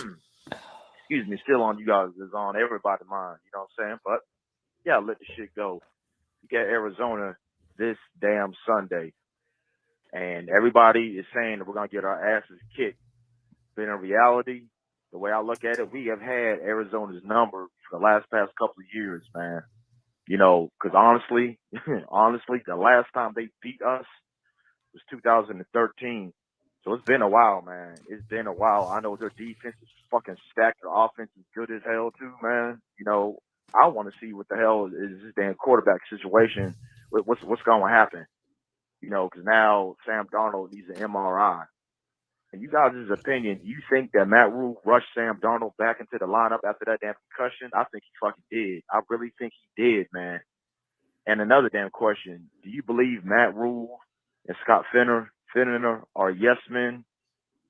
Do you really think they're yes men? I don't know, man. I do not know, man, because something has to fucking change. If they got to put P.J. Walker in, hey, I'd rather see him than Sam Darnold. I'm dead serious, man. Even though he's garbage, he needs to slow down a little bit.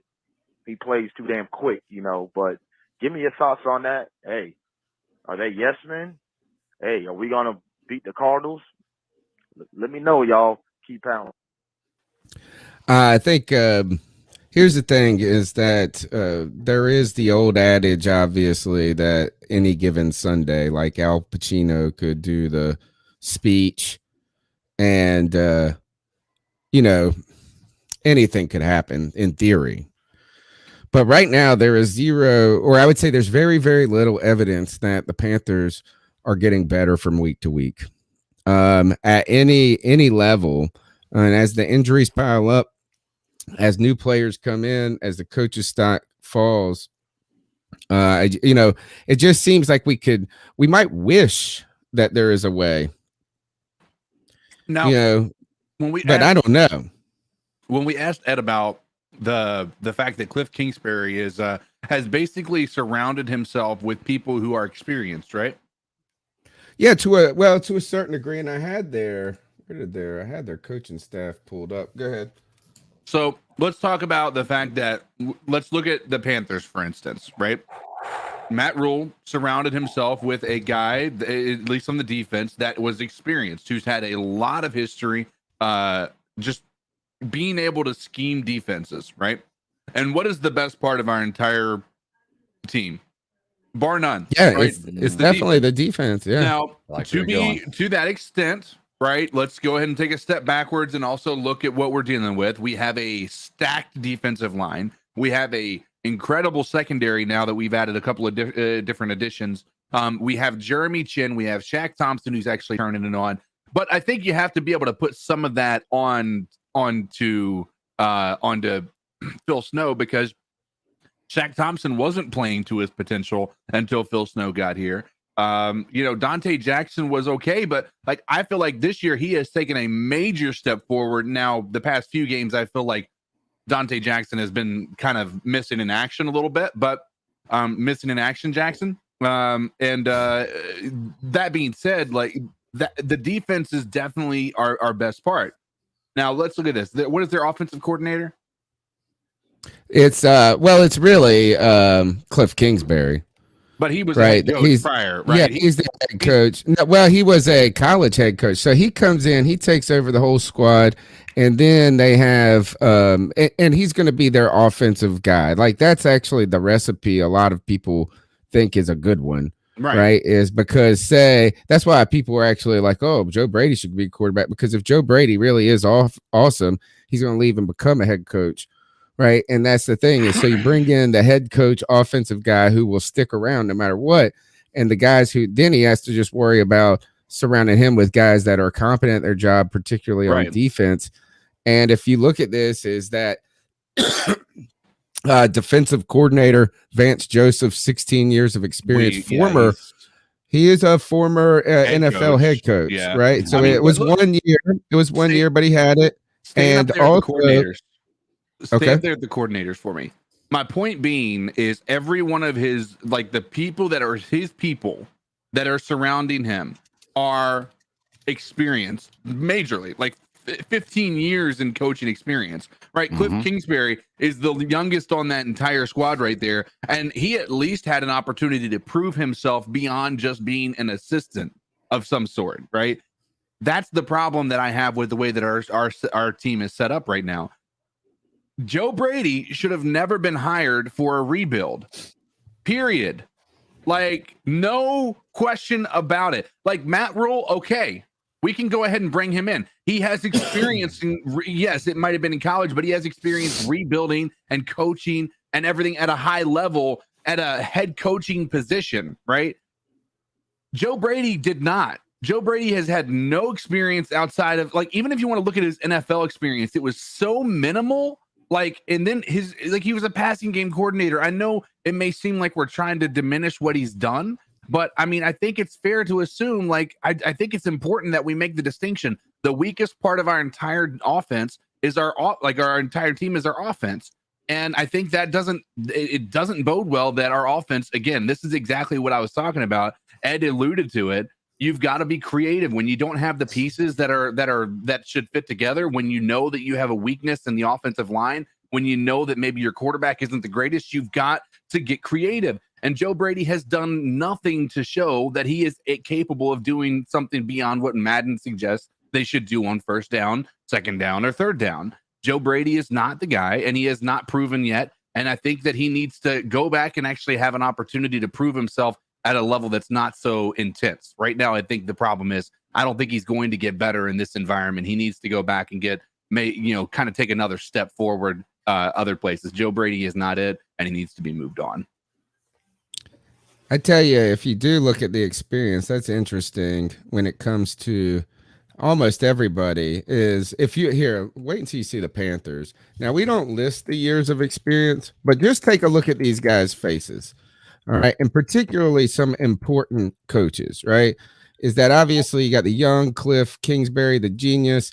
You've got defensive coordinator Vance Joseph, who is in his, kind of in the prime of work time. Like, this dude can put in hours because he's like not too old. He's not too young. He's been around the block. Run game coordinator, 14 years. You drop down here, wide receivers coach, 16 years experience. Just look at his face. Right. Well, actually, he's kind of a funny picture. Offensive assistant, 26 years. James Saxon. Look at this. I go to battle for James Saxon, 21 years old. This guy he's tough looking. You go down to defense here. You got Brinson Buckner, former Carolina Panther. And former Clemson player. Bill Davis, linebackers coach, 26 years of experience. Look, their secondaries coach, their defensive back coach says 30 years. Cornerback coach, 12 years. Now look at this. I want to look at the pictures because we don't list it. Panthers coaching staff. And for the Carolina Panthers, so we don't list their years of experience, but Matt Rhule, look at this. Look at these faces on the offensive side of the ball. Right? They don't look like, now we get here, Pat Meyer. And now, you know what? Just because he's old, he might be one of the worst coaches on this set. Look, these guys don't look like they've been around the block. On top of that, look at the defensive staff. They all look new. Actually, Don Johnson, whoever he is, he looks all right. Don Johnson from Miami. What was that? Miami Vice? Look at these babies. Look at these children. I wonder if there's anything to that with the Carolina Panthers. It's maybe you tried to do too many things new at once. That's the problem. That's what I said. Like when you're talking about a rebuild, you need to bring, like, a rebuild is not a matter of like, let's go experimenting.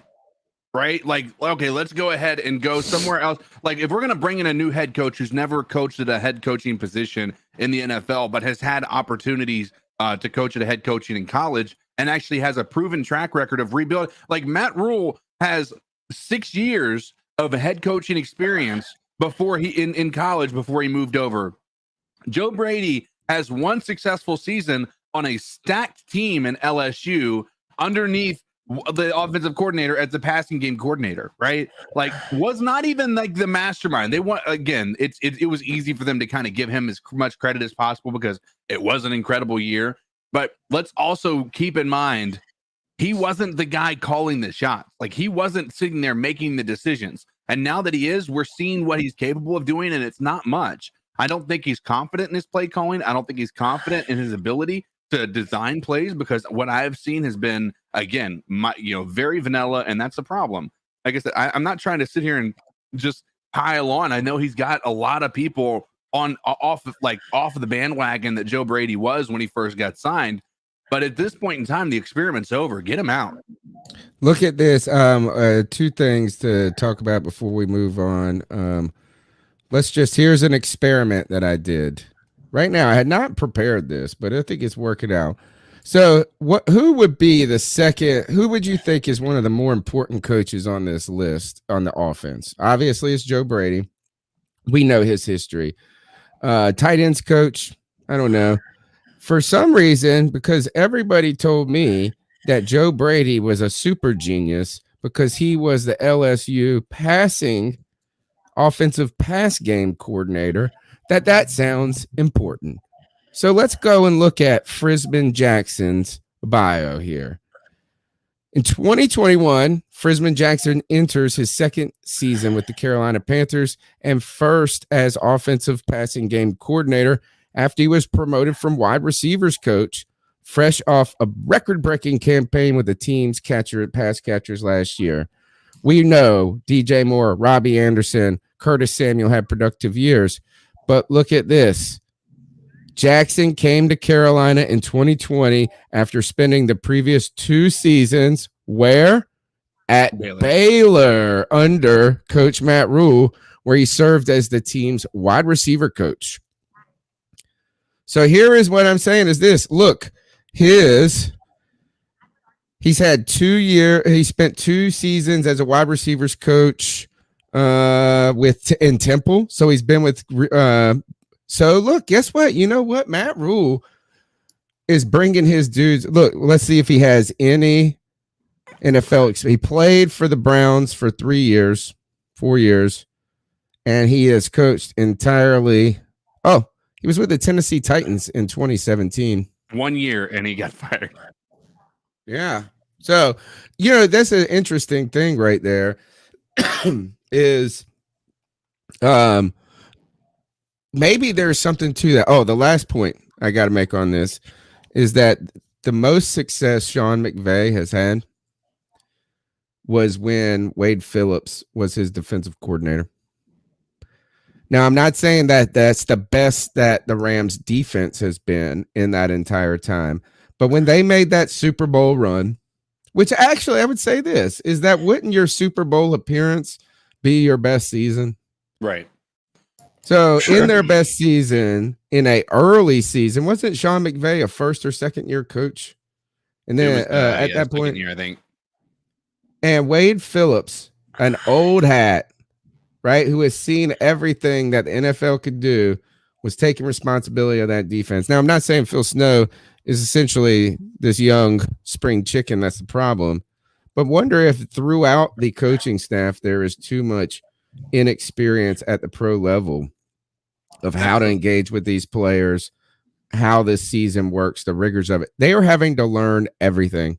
I mean, my problem is not even like to that extent, right? I mean, like at least that guy has the past 14 years of experience coaching in some manner, right? And doing what he's doing now. Like he was a wide receivers coach for all of those years, right? It's not like, and he's been promoted to his current position a couple of times while he was at Baylor. He got that, I guess that passing game coordinator promotion, and he just got it this year, right? So I mean, I'm not even upset with that. My problem is Joe Brady. Like, I mean, outside of everything, like I'm talking about the guys that Matt Rhule has surrounded himself that are going to be the basically the way I would look at it. You have the CEO, you have the CFO, you have like those guys, the people on the board that are below the CEO that he then trickles down his like, hey, listen, I need you to get these guys ready. I need you to do this. I need you to do that. Those guys, the one person that I know, I mean, Chase Blackburn, we can debate on his, he again, maybe just consistency, special teams, whatever. We have a lot of question marks on the special teams anyway, but those guys, then you have Joe Brady, people with experience, and then Joe Brady. Like outside of let's pull up Joe Brady's history. How about we do that? Because that I think is going to be more hysterical. The oldest guy on our team, real quick, is Ed Foley, 30 years coaching experience, and look at this record. Or look at where he's coached at. Surprise, surprise. Temple, yeah. All college. Yeah. Look, goes back. He probably coached Rhule at Penn State. Then look, Temple, Baylor. That's some crazy mess, dude. Yeah, like Brady. His is work. He hasn't. He's the only one that hasn't coached with Dang. Where is he? Was he up there? No, I'm more interested in his actual experience. Oh, it's all right. Well, he's only 31, so he can only have so much, right? Right. He was a linebackers coach at William and Mary for 2 years. Then he was a graduate assistant at Penn State, offensive assistant. He wasn't even a coach at Penn State. He was a graduate assistant. Yeah. Look at this. I mean, very limited experience at the very top of the offense. And that's even fine if you're young, but wouldn't you want to have guys around you that had been there, done that before? But it really seems like you want to talk about maybe we didn't give this enough kind of criticism or scorn or hesitancy at that moment, because it was like oh my God, we got the Sean McVay of college. No, I was never. I promise you, I'm the old curmudgeon. I ain't ever wowed on Joe Brady. But here is that maybe we didn't give enough credence to the idea. Like we haven't seen college coaches transition and have a ton of success in the NFL. There's not a long track record of it. Now, I'm not saying it's impossible, but not only is Matt Rhule a college coach jumping from college to the NFL, his entire staff as college coaches jumping to the NFL. And how about this? None of those Temple or Baylor teams were ever world beater football teams. Right. They never won championships. And again, we're playing this nepotism thing where it's like everyone who's ever been at Temple, who's ever been at Baylor, who's ever been a part of Matt Rhule's coaching staff, they just come and get a nice, cozy, cushy job. And yeah, no wonder we're playing like a college offense against a bunch of NFL defenses, man. I think, I know that CK has a lot of his arrows pointed at Joe Brady. And I get it, man. I'm not trying to rehash the whole Joe Brady thing. But when it comes to coaches, mine are pointed directly at Matt Rhule. Because all of Matt Rhule's decisions as a head coach have all been terrible for us. Like, what is one good thing that Matt Rhule has done as a coach in his time here? Bill Snow? Can you name one moment or one thing or one decision that he made? I thought his first year, I thought we were not misled, but like the first year, it didn't feel like he was in over his head. I thought that, and particularly this in a Zoom world, right, is that they didn't have the team. I thought looked far more competent on both sides of the ball, not both sides of the ball, but yeah, I mean, it got better on defenses that with no parts, and the offense looked far more competent last year in a rookie season for this coach. And it was in an unprecedented, no training camp, almost like he did better in that environment. That would be the only thing. Like, that's the only thing. I mean, Cody, that's the only thing is that you could, but there's not like a thing that he gave you a significant advantage on. And this is what I always said with Ron Rivera is like, and actually Ron Rivera had good moments as a coach. So let's not forget that. But Ron Rivera, what I always thought about him is that he won't lose you games. Right. I mean, and he might, but he alone won't win you a game. And that is like we think Bill Belichick is going to take away something and like ruin you. He gives you, it would almost be like this is what is the over under for the wins. Right. If you took away Ron Rivera with COVID for a week and you took away Bill Belichick for a week, I bet you the line in Vegas would move more for Belichick. And what I mean is that it seems like we are thinking that these guys give them some sort. We think that McVay gives you some sort of advantage. You would think that who is the guy in San Francisco that people were so high on? Shanahan gives you this game advantage. I don't know if Rhule at this point gives you any advantage. Actually, I don't know. I know he does. He hasn't shown anything that does. I think it's more systemic than him. I think this just shows a inexperience from his perspective to bring in inexperience. And I don't know if that means that he is a control freak. I don't know if that means he is loyal to a fault. I don't know if that means if he is threatened by people with experience around him, right? Is that the idea is that there's nobody on this team that is going to be the interim head coach.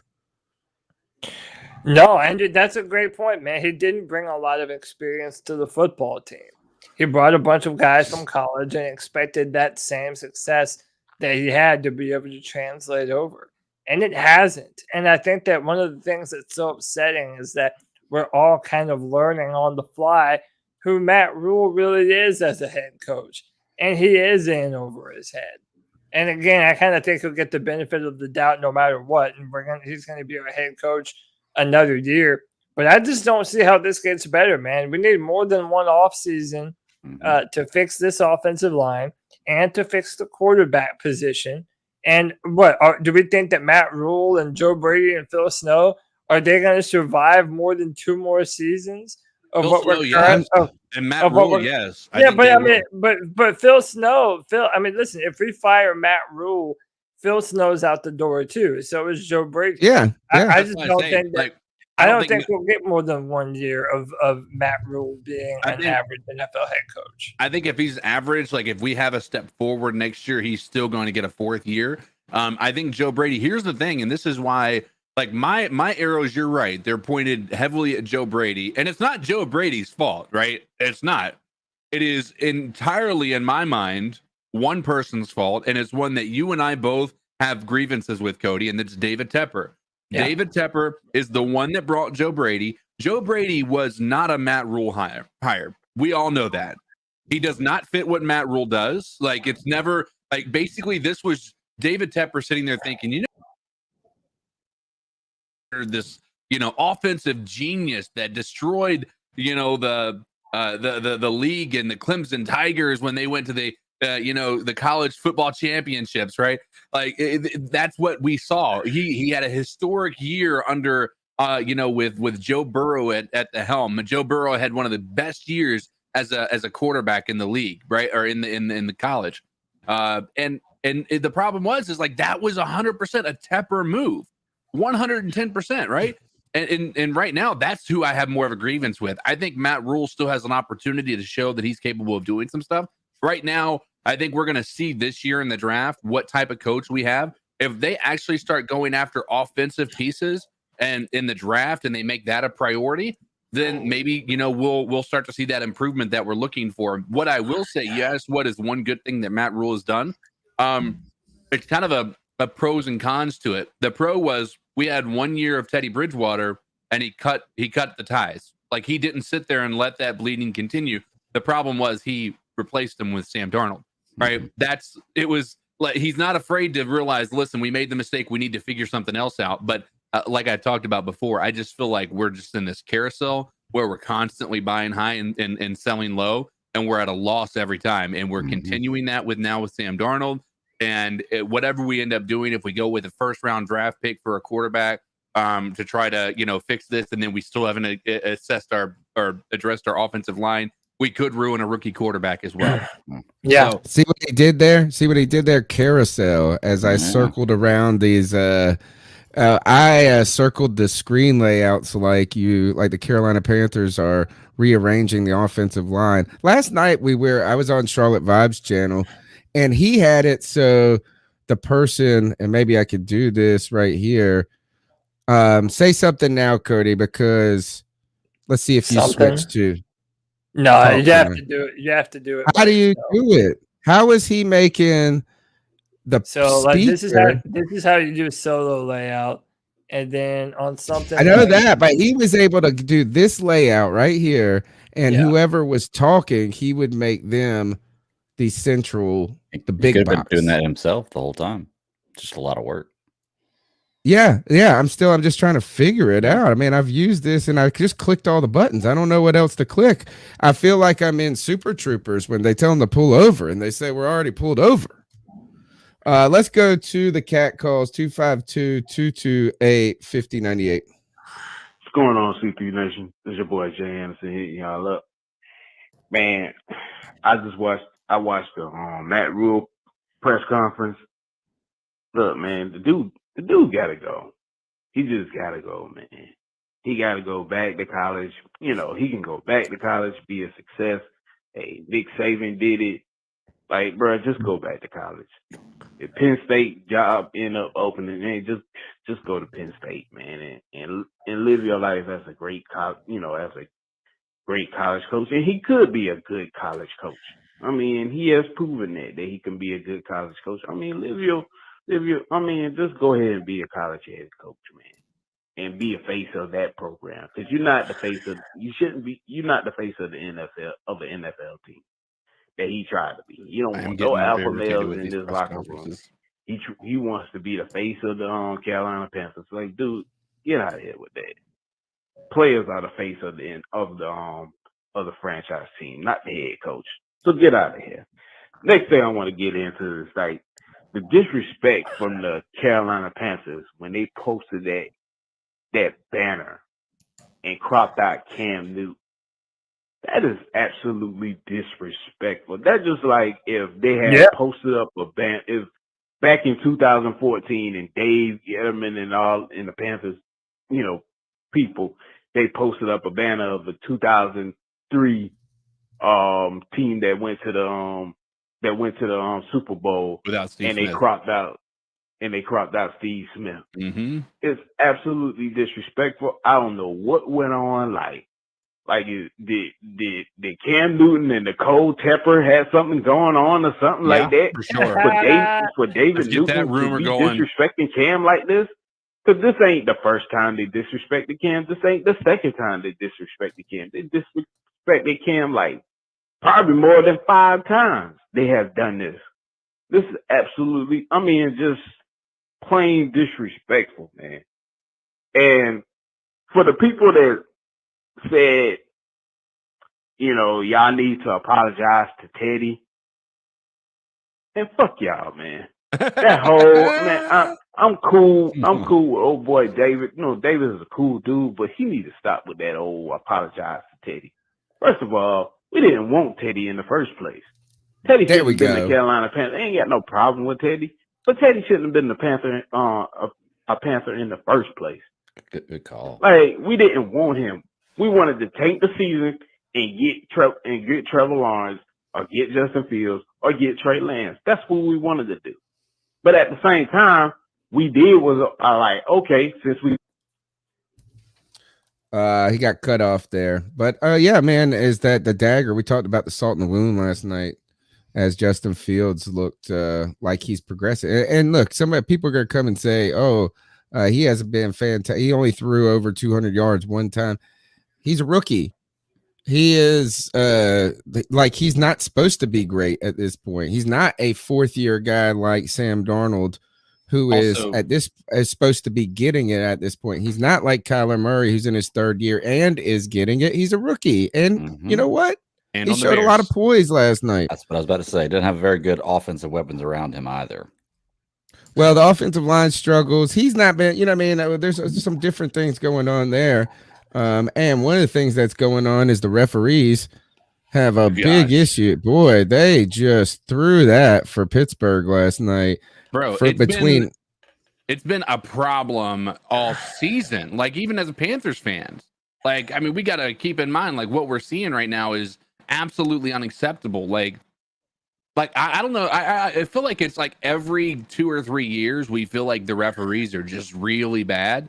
This year they are god awful. And like when you have people like Adam Thielen even coming out and making tweets about, and he's in that division and he still calls out the refs because of how bad they were last night against the Chicago Bears. When even a player who is hoping that squad would lose is coming out in defense of them because of these horrible calls. Like, it's a problem. Like right now, and the for whatever reason, the NFL still refuses to acknowledge it whatsoever. Like it's every 2 or 3 years they have this issue, and they do nothing about it except for say, all right, well, we're gonna get different refs in, I guess. Guys, remember, I always tell you it's a TV show. Right. There are people pulling strings in TV shows to make things work out the way they want them to. Just letting you know. I wear a tinfoil hat. Am I on mute? No. Okay. Jay Anderson, part 2, I think. But yeah, on the back, this is Jay Anderson again. But yeah, on the apologize to Teddy thing, man, like I would have been cool with Teddy still being here and he's playing, and we had already had a backup quarterback, and plus we had a rookie O-line. I think that would have been the best thing. I don't know what's going on in that front office. But it seems like, damn, like people people who are not, in the front office know what the team needed, but the team in the front office don't know what the team needs, or something like that. But that whole apologize to Teddy, anybody apologize to Teddy? Because a lot of us believe, that what he was saying, that they didn't practice in red zone or no third down situation and stuff like that. They had a problem with Teddy, just like he just didn't belong here. And we didn't, like a lot of us did not like the Sam Darnold trade. Anyway, so ain't nobody apologizing to Teddy. Teddy will be all right. Teddy getting paid to be getting paid with the Broncos and getting paid to Panther. So Teddy will be all right. Nobody fucking apologizing no damn Teddy. This GIF right here is from Boondock Saints, where he's talking about taking all the fun out of the job. The taunting calls. Ian Thomas got one this past week, and then this guy who did a spinning back kick or something like that to a walk-off mic drop kind of look and bumped into the ref, where the ref bumped into him. Still, in a giant play of the game, the defensive equivalent at that moment to a touchdown on the other side, right? The taunting call gives the Pittsburgh Steelers new life. You hate when you see those change the game entirely. All right, let's keep going through with the calls. This is your boy Jay Anderson again. Now, I just got to say this. While everybody's saying where's Teddy's apology? First of all, where's Cam Newton apology? Yes. That's all I want to know. Where are all the people who should have been apologizing to Cam? Still the greatest mystery. Thanks, Jay. Is one of the greatest mysteries is why Cam is not playing in the NFL at this moment. And I don't think is that this is the Cam's time in Carolina is like Steve Smith. As long as Gettleman was here, Steve Smith won't going to be here. And as long as this regime with this coaching staff and things, there's no way Cam is going to be. Somebody is like, so he would have to find a role with another team. But I thought there were other teams that at least he could make an appearance on their roster. the word on the street is that there are, like, he was in contact with Seattle after Russell Wilson went down. I think he's wanting to go to a place he can win a starting job is the problem, and that's why he's waiting for the right opportunity. Is he wants to go and start. The Saints, it's going to be hard to look at him there, but it they've could already happen. turned him down. They've already basically said they're not interested. You I gotta know, think about strange. they have Taysom Hill, and to be fair, Trevor Siemian has come in and he played pretty well For one game, and then he went and threw like 4 yards. But it's just kind of a bizarre thing. I don't want to spend too much time on it. I just want to say is that like the fact that he's not playing and all these other guys are playing it's just an interesting fact. One other thing about the banner is, was it you, Cody, or CK that mentioned this in the post that none of the guys on the banner, none of them all of them are retired, and Cam isn't retired. So maybe I mean, here, if the Carolina Panthers are listening to this show, that should be your PR report of why that banner is like that as you deal with Cody Lashley stirring the pot up when it comes to that banner on Twitter. Next call. Podcast brothers, how y'all doing? G Cavassier. What's up, G? Hey, man. What up, G? I just saw that the Panthers are in the progress of signing Matt Barkley. Matt Barkley, he's another USC Trojan, just like Sam Darnold, whatever. Matt Barkley, to me, he's better than Sam Darnold. I remember him playing for USC too. I remember that. That was years ago. I was still in the Navy back then. You know what I'm saying? But what's your thoughts on Matt Barkley? Think that's a good pickup, or you think he's gonna crash? Give me your thoughts on that. And like I said, it's breaking news. I just found out. He's just the backup to PJ. Like, unless PJ comes in and just shits the bed, which is very possible. He is PJ's backup. I don't think it's any more than that. I'm disappointed that they haven't made any real moves. There's I'm not gonna say there's plenty of guys out there, but there are people out there that are gonna be possibly better than PJ Walker that we're just not trying to bring in. True. I see some sort of actual wisdom in the Barkley addition, and that is, if I'm right about Darnold moving to IR, or at the very minimum spending significant time out where he might make one last kind of hurrah at the end of the season when we're really so far back that it doesn't really, no one even is watching anymore. But I think Barkley does this, is that what happens if PJ goes out there and gets hurt? And what you got to do is just have somebody that is familiar enough with the NFL process to actually go out there and run some plays for you. That doesn't know, is that can learn the system well enough, or enough of a football system to just go and play the full game. Because this Love kid that's on the team is, you can't bring in a guy who's never had any experience, who's just been a practice squad player his entire time and is young. Like, you got to have somebody that's thrown a football before. And so I guess that is kind of the wisdom, is it's kind of like the Mark Sanchez latter years for these teams. Or like the Joe Flacco addition to the Jets, Right. Look, for those who don't know Matt Barkley, he was in Cam Newton's draft class. So No, he wasn't. He's after Cam, I think. I think he was 2013. He was 2011 was his last year at Was USC. Yeah. He was drafted. Oh, sorry, you're right. He was drafted 2013, but his stats say he was drafted, or he didn't play after 2011 in college, which is weird. Maybe I'm looking at the wrong stuff. Anyway, fourth round pick. Fourth round pick. So all right, let's keep going. Hey guys, this is Cody once again. When I left my message, breaking news came in. The Panthers signing Barkley. Oh, of all the people out there, Matt Barkley. Right.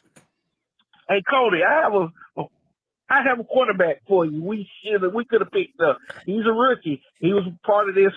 He would have been part of this rookie. So this past rookie draft class conversation, because I think he was that good. If he didn't take off last year because of the COVID, thing. Jamie Newman, former Wake Forest quarterback, transferred to Georgia. I guarantee you, from the film that I watched on this kid, and his last 2 years. Listen, I haven't heard in a while. If it wasn't for COVID, if this dude played in Georgia, JT Daniels would not have sniffed the field last year.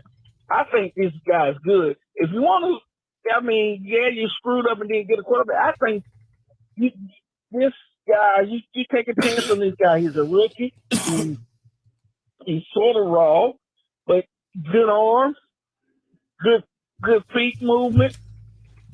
What's the name? Yeah, and Damien Newman. I mean something. Matt Barkley. Yeah, I already looked him up. Lord, I'm gonna have to put it into that. On all of them. Poor Panther fans. Cody, explain to the people about Jamie Newman. Oh my bad. I thought it was done. And as always, you guys keep pounding. Once again, hit that damn like button for these guys. Yeah, you heard the man. Because these guys are arguably the best Panther channel and there is. I love the arguably. Thank you. Yeah. Yeah. If you're watching them now, you might as well hit the like button. Hit that like button. You love it. Keep pounding, guys. Keep Our pounding. own Carl D subscriber shame there towards the end. Yeah, man, gotta love it. Shout out to Carl D. So Jamie Newman, he was supposed to play at Georgia in 2020, opted out because of COVID, and in my opinion, that was a terrible mistake for him because ultimately what ended up happening was he signed with the Philadelphia Eagles as an undrafted free agent, but he was waived on June 9th of this year.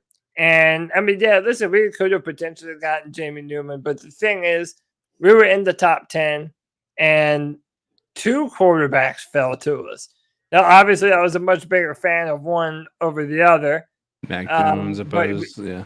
Yeah, let's flip those that order there.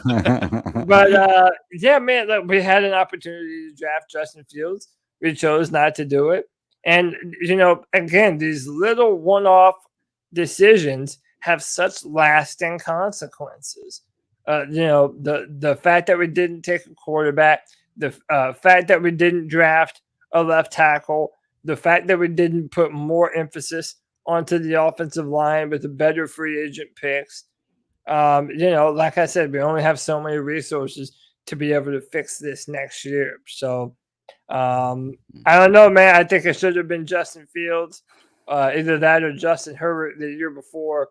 Now look at us. You know, we're left clutching our pillows here, trying to figure out what we're doing. What did they say? Hindsight's 2020, right? Like if the thing that sucks about this is if the Sam Darnold thing worked out, like these guys are geniuses, and that's what I feel like is happening. It's sort of like the way that I look at this, and I'm the master of metaphors apparently now. Is I'm looking at this sort of like how I look at fantasy. Like I literally picked the people that I was thinking like, man, I bet you this guy could do. Like, there's been no indication that they're going to do well, but like, I bet you like these matchups of the first half of the year, this guy's going to turn it around. Like, no reason why I believe that outside of like maybe it'll just be the cards falling my way. It kind of feels like that's what they did with Sam Darnold. Almost feels like that's what they did with Teddy Bridgewater. You know, it's a disappointment. But these guys would have been geniuses if it worked the other way. Unfortunately, now they look like a bunch of stooges who made a gamble on a guy who, you know, we wanted to be successful. You know, if you're a Panthers fan, you wanted Sam Darnold to do well. If you didn't, then you're not really a Panthers fan. Let's be real about some stuff. And so now we're here. And yeah. Hey, it's interesting. I'm looking at these highlights from Jamie Newman. It's funny. I live in Winston-Salem, or right next to it, and I don't know this quarterback. There might be a reason. He does look good, but it looks like from what I'm seeing on his highlights right here, his wide receivers are the ones that are making him look good. Like he's making a lot of his balls are not in the right position, and the wide receivers are making great catches from the highlights. Similar to what happened last year with Teddy Bridgewater and yeah. Not saying he's terrible, but similar to all the guys in the chat on Charlotte Vibe show last night, their balls were all in the wrong position. Oh, no. God, they're so thirsty. I was kind of playing into the joke at one point too. Yeah, because the whole chat room was doing it, man. You tried to stay. I was proud of you for a few minutes where you tried to stay off of it, and then you were like, you know what? I'm just joining with the crowd. Yeah, dude. Like I'm in the chat room now. I'm not in host mode. But hey, Tony, I was wondering if we could play that clip of Matt Rhule talking about Brian Burns and Mac Jones. I think that's one of the things that we haven't really talked about yet. And I really took umbrage with this, man. I want to see what you guys feel. Again, I'm going to let you hear Matt Rhule give his essential non-answer regarding Brian Burns and Matt Jones and his attempt to try and hurt him. So this may flip my opinion on Matt Rhule even more. My job, on game day on the sidelines is to defend our players. What I don't want to be is I don't want to be the Carolina Panthers who everybody gets to hit out of bounds and, horse collar and turn their ankles late. Nothing ever gets called. And, I look like a madman on the sidelines. But if that's what it takes, I'm going to sit there and defend our players to the officials the entire game. We have an excellent sideline. We don't have a lot of players yapping at the officials. We don't have a lot of coaches. I do it. I tried to defend our guys. I saw the play on the field. I said something, Hassan said it. I saw the replay, said something to the game officials, but I love Mac Jones, tremendous competitor. Oh, I have no idea what was in his brain or that, and I'm not here to talk about that, but I am here to defend our guys. And we don't, obviously we can't get guys hurt or something after the play. We had 2 roughing the passer calls a week ago, right? That we're really close. So, and again, not about officiating. I respect the job that those guys do and how hard that is. It's just at the end of the day, we protect our guys. And so, pussy. Sorry, I mean, Robbie last week or DJ last week or them. I'm always out there to check on them. I want them to be healthy, and I hate for Brian that happened. I hate it for Brian that happened. But we love Matt Jones. Yeah. We love Matt Jones, and I don't want to comment on his character. And then there's another part in that interview where he said, "Oh, we don't want to talk about players on another football team." Listen, but I want to defend my players. Yeah, but you want to defend your players. Well, how exactly are you defending your players? Mm-hmm. You're saying, "Oh, but we don't want to go too hard on the referees. Those guys have a hard job," even though you didn't go on to list all the times that they didn't give you the proper call. Well, tell me, Matt Rhule, how are you going to bat for Brian Burns? What? You haven't said that you're going to talk to the league. You don't seem very mad about it. Okay, you're going to jumping down and scream on the sideline. But what does that do? Like when you don't come out fervently in favor of your guys, like that shows zero leadership material, man. Yeah. Like how are these guys supposed to go to war for you every Sunday, and you're not willing to go to bat for your guys at a press conference? The only caveat is, as a head coach, you have to be incredibly careful with what you say, because if he comes out and either attacks the character of Mac Jones, or he comes out and he attacks the officiating, there is a fine coming, and they're that's the stupid thing about the NFL is you can't criticize. If you're a coach, you don't have, without to an extent, you can say I didn't agree with the call, but you can't sit there and outwardly say the coach, the officiating was absolute garbage. They should have caught that. They didn't. That was a blatant disregard for player safety, and they need to address it. He would have been fined for that. As stupid as that is. If I was a head coach, and I felt like I needed to say something about another player on another football team not taking into concern and then doing something dirty to one of my players. Right. Dude, I would eat that fine. Whatever, it's a fine, dude. No, there's another way to do it. Millions of dollars. There's another way to do it, and it is here. I don't entirely have a problem with his perspective, like what he was trying, the angle he was going from. And you got to remember, these guys are just spitballing on press conferences. Right. How many times have you been asked a question, you want to handle it a different order of events or something, or say one more thing, and you're like, I wish I would have said that, but I didn't. He's like, I don't want to be the team that this is getting done. I think I didn't like the order. If I was him, and I think if he went back, what he could have said is I don't know what was going through Mac Jones' head at the time, but I know I don't want our players trying to intentionally twist knees or do anything like that straddles the line of legal and illegal. Instead, I want our players to win and play that respects the game. The other thing that he could have done is pulled the old Ron Rivera. And this is Ron Rivera. No, Ron Rivera would say, man, we're going to send this play to he said, I can't really comment on it that much. You know what I'm saying? This is what was called on the field. This wasn't what was called on the field, but we will be sending this to the league office for review. Mm-hmm. Can I read what Mac Jones said? Because I want to break this down. Stupidest thing. This is how you spot a liar right here. I'm gonna read it and I'm gonna break it down. He says, after I got hit pretty hard, I didn't really know exactly what was going on. I thought he had the ball and it was my job to make the tackle. That was pretty much it. And later he says it was just a bang. Or he says, and obviously when you get up and see the ball is actually down the field a little bit more, it was just a bang bang play. I didn't need to hurt anybody or anything like that. I was just trying to tackle him and make the play because I really didn't know what was going on. Okay. The next line says Brian Burns tried to twist his ankle to get out of the hold. So they're blaming the twisted ankle of Brian Burns. But let me break this down real quick until you spot a liar. After I got hit pretty hard, I didn't know what was going on. He's setting himself up to let you know I don't have liability for what happened. Okay. That's the first sign right there.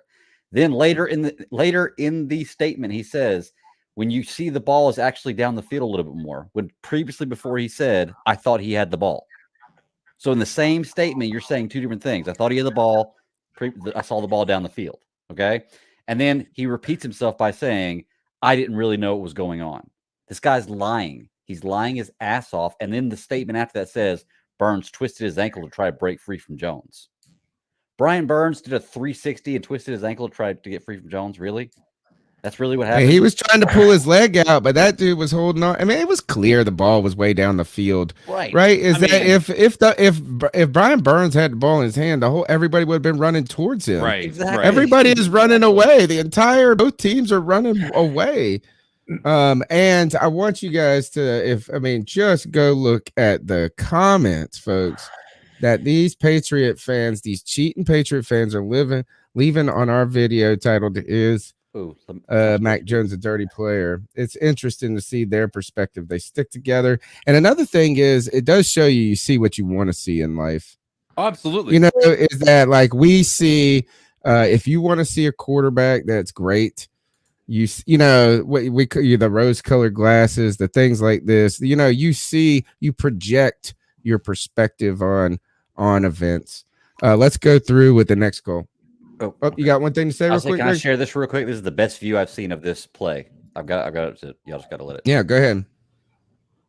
I gotta add it. Do I gotta add it? Here we go. Is this the NFL Films version? Yeah. I don't know why I can't hit play. Why? What the hell's going on? He swept his leg. So I'll run it through it. He tried to trip him, number one, immediately. Yep. Why is it not playing? Hit the little refresh button underneath the play. Yeah, and then you see this twist there. Yeah, he's clearly doing the Kurt Angle ankle lock. Hey, look right here. Yeah, that was definitely Brian Burns twisting his ankle to try to get out of the hole. Idiots. All right, let's go through with the next call. Look at those comments, folks. Go in there and war up for your team. War up for your team. I was at work today, and it was just like I saw my friend that sits next to me. Did you? And we're both Panthers fans, and we get to commiserating, and my God, fuck, thinking about the game the whole day at work. It made me work like a motherfucker. It made me so mad, though. It made me so mad that I probably made my quota for the entire year. But where do we go from here, guys? I even forgot what I was gonna call about. Damn. Just that I saw that I got to talk Panthers at work and commiserate and whatnot. But my God, it was so bad. Especially being at that game. Ugh. And those fans. I'm not gonna get started on this call because I'll probably need 2 calls. But you know what? Fuck it. I will get started. I think that there's an argument for fans just like being so done and like leaving, but guess what? Ownership doesn't give a shit if you leave that game. You know why? Because you already bought your ass a seat. You just left at halftime. They don't care. And it's just a forest of empty seats and silence, which a lot of people say silence is agreement. So what it looks like to them is we're agreeing with what they're doing, which we're clearly not. And by God, we don't have to stay and cheer at all. That's not actually what I'm advocating for. I'm advocating for fans to start cheering, start booing and chanting about firing Joe Brady and Deshaun needs to be a Panther because he didn't do it. And, even if you want to go, if we really think the problem is Tepper, which a lot of it is, chanting, fuck David Tepper over and over again, because if enough people do it, the ownership is going to hear it because they go to those games. They're going to hear it. And Tepper walks out, into the crowd. And we need to be around him saying, yo, David, what the hell are you doing with our football team, dude? I mean, we know that you're the owner. We know that you have the purse strings, but we're your boss, and you do what we want to do, which is win. But that's my rant, and that's what I was thinking. That and we even did it when we were winning. The fans even did it when we were winning. I know it was preseason. I know it doesn't mean anything. It was against the Steelers, and we were beating the shit out of them. They were leaving third. Here is I think he's got 5 more seconds to. All right. This is just to show you the level that the Patriot fans will go through. This is somebody, obviously, who is a Patriots fan. They go, oh, Mac Jones is a dirty player. Here is Brian Burns. And then they show whatever this is. They show, and I want to comment on this one right here, but it's the same 3 plays over and over. One is he's running over and he barely taps that guy. The other, look at that. Like that, you think that's a dirty play. Okay. He's trying to hurt. Yeah, he was trying to hurt him. Oh, yeah, clearly. Then they show this. Look, this one's not even from this game. So don't mislead the people. Yeah, that like you don't know any of the context of what if the guy had the ball, if he didn't. And then what is this one? What is that's when he's trying to tackle both of them. Yeah, that's like a sensational defensive play. This is how delusional this fan base is. And this is what happens. Hysterical. I mean, when you have a culture of cheating. So let's keep piling through with these calls. What do y'all think about Matt Barkley? And him coming to the Carolina Panthers? Do you think it's going to be a long thing or like the short thing? I think that Matt Barkley, which I'm going to call him that from now on. From now on. Built that fan base, though. Is that, first of all, thank you so much for the best jab ever. And I would say eat your broccoli once a week to keep the doctors away, because Sam Darnold didn't eat his broccoli, and he's got his broken scapula. And then PJ Walker, he is Sam. What's his name again? Matt Broccoli is the vegetable for PJ Walker. So you got to have a PJ sandwich and your broccoli. Great call, man. Great call. Thanks for calling in. The number's 252-228-5098. Smash thumbs up. Be a part of the conversation. Hey guys, it's Chuck from Elizabeth City, aka Carolina Sports Guy. What's up, Chuck? Kind of incredible how emotions play out with the fan base. We were 3-0, and everybody was praising praising how great our defense was and how good Sam Darnold was, and that we ripped the Jets off. Everything looked good, you know, and didn't feel so bad with the Dallas game to a point because of the refs kind of shitting on us in the first half. But, man, then I go back and look at the Philly game and how we blew a game we should have won. And then the Viking game where we're just like, shit, we make a comeback and blow it because our defense can't hold them down because the offense struggles all day. And then the Giant game, which I think it couldn't get any worse until the Patriot game. And you know, guys, I'm at a loss for words because our defense, as good as it can be, I think it feels like it's carrying the weight. Like if they don't pitch a shutout, we can't win. You know, you could see that in the game when we played Philly, and you know Frankie Louvu blocks a punt and Kenny Robinson scores a touchdown. We got the lead, and then we can't hold them. Our offense is horrible. We knew this going in. We needed offensive line help. And let's face it, everybody says, well, just get offensive line help. That's a position, you know, especially the tackles and even a good center. They're not out there, folks. They're few and far between. That's why you've got to grab while you can. And the guard plays what really astounded me. I thought we were set, and they looked terrible. We were better last year and the year before. You know, and as bad as Ronnie is, and Ron was terrible, Matt Rhule this year, you know, last year he didn't have a training camp and looked pretty decent. Getting better. This year he looks lost. And he's lost the team. And I just think offensively, we're, you know, even Jacksonville looks improved and the players are playing. When the guys quit playing for the coaches and they're not listening, you're in trouble. And I hate to say it, this is going to be a brutal thing to watch. And unfortunately, it's like a bad scar. It's not going to heal in one season. Wish I knew what the answer was, but this is just something, as a Carolina Panther fan, you're going to have to just suck it up and live with it. Ask the Arizona Cardinals. They had Josh Rosen, shitty coach that they got from Carolina, was a defensive coordinator for 1 year. And they found out who they wanted. They drafted another quarterback, and they're turning it around. Maybe it'll happen to us. This is an interesting tweet I just saw is Trey Boston said, go get Cam. Simple. At least you give yourself a shot on offense. Defense is playing the best I've seen since 2015. Give them a chance while NFC is down in total. Slide 7th seed and make a run. Does this make sense, or am I tripping? Maybe I'm tripping. Tell me who tripping.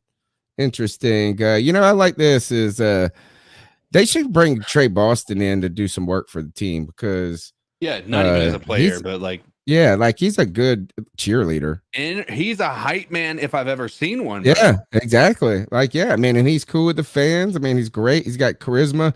Like, they could bring him in to do some stuff with the media department and some different things. Trey Boston, got your back, homie. Come on the C3 Panthers podcast. Let's go back to Chuck.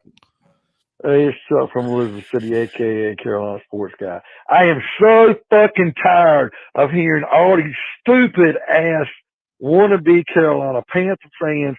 We should have drafted Rashawn Slater. Okay, what's it going to do for the rest of the line? We should have drafted Justin Fields. With that offensive line, with that coaching, okay, maybe he'd be better than Darnold, but do you think he would be better than what he is in Chicago right now? People have got to. I don't think we would want him to be. Quit thinking. We should have drafted Aaron Rodgers instead of Thomas Davis back into 2006 or 7 NFL draft. I'm going to disagree with Chuck. Folks, you got to quit this second guessing. It happens. Because if we drafted Justin Fields and it didn't work out, then you'd be pissed because we didn't draft the best defensive player coming out. Put that thing up you shared with us, Cody. Your tweet about the being scared to pull the trigger. Yep. So here is Chuck. Thanks for the call. Thanks for all the support in the chat room. I actually, the reason I'm going to disagree with this take is that, and I do understand the sentiment. This is that there are people who are hesitant to jump on board with see Justin Fields, see Rashawn Slater talk. because it is convenient since J.C. Horn is injured, right? So if J.C. Horn was out there having the Defensive Rookie of the Year season, it wouldn't be as easy to say that. But I think the one thing that does come about is that in retrospect, though, we added so many corners to the stable, right, throughout the season is number one. Number two, he's not playing, and these other guys are playing. And number three is that for me, it's about franchise building. And while a corner is a very important piece on the defensive squad, he's kind of like the skill player. Yeah, it's like the trajectory of the team. You don't build it. You add a corner to a team that's got a quarterback and has an offensive line. We haven't drafted an offensive lineman in the first round in 13 years. And really what my idea, I think in retrospect, if I could go back, is, and you got to wonder why did Teddy have a fallout with the coaching staff or something to that effect, is why didn't, you almost wondered, you could have had Sam Darnold and just make Sam Darnold eat it, or have Teddy Bridgewater play a full year and have Justin Fields sit on the bench and maybe go in when that guy got killed behind this offensive line. And then that we wouldn't feel like we were years behind in the process. I feel like next year, guess what we're going to be doing is we're all going to be looking for offensive tackle, and we're all going to be looking for a quarterback. I think it's probably easier to find a corner in free agency through trading or through later rounds in the draft than it is to find a quarterback or a left tackle in the later rounds of the draft. And by the way, we literally did it. We literally did it. Then we went and got Stephon Gilmore and C.J. Henderson. Yeah. So and Chuck, this is where you're wrong on this, man, because none of those guys that you mentioned equal a franchise quarterback. And one, I actually do think that Justin Fields would be a lot better on this team than he even is with the Bears, because the Bears don't have a lot of weapons. They don't have a great offensive line. Yet he was able to make some of the plays. And I have no doubt in my mind that Justin Fields would be able to make some of the plays that Sam Darnold hasn't been able to play. The point being, though, is that if you have a shot at a franchise quarterback, I mean, even if you're not going to put him in the best possible scenario to win the very next season, you at least have the most important part of your football team to build around.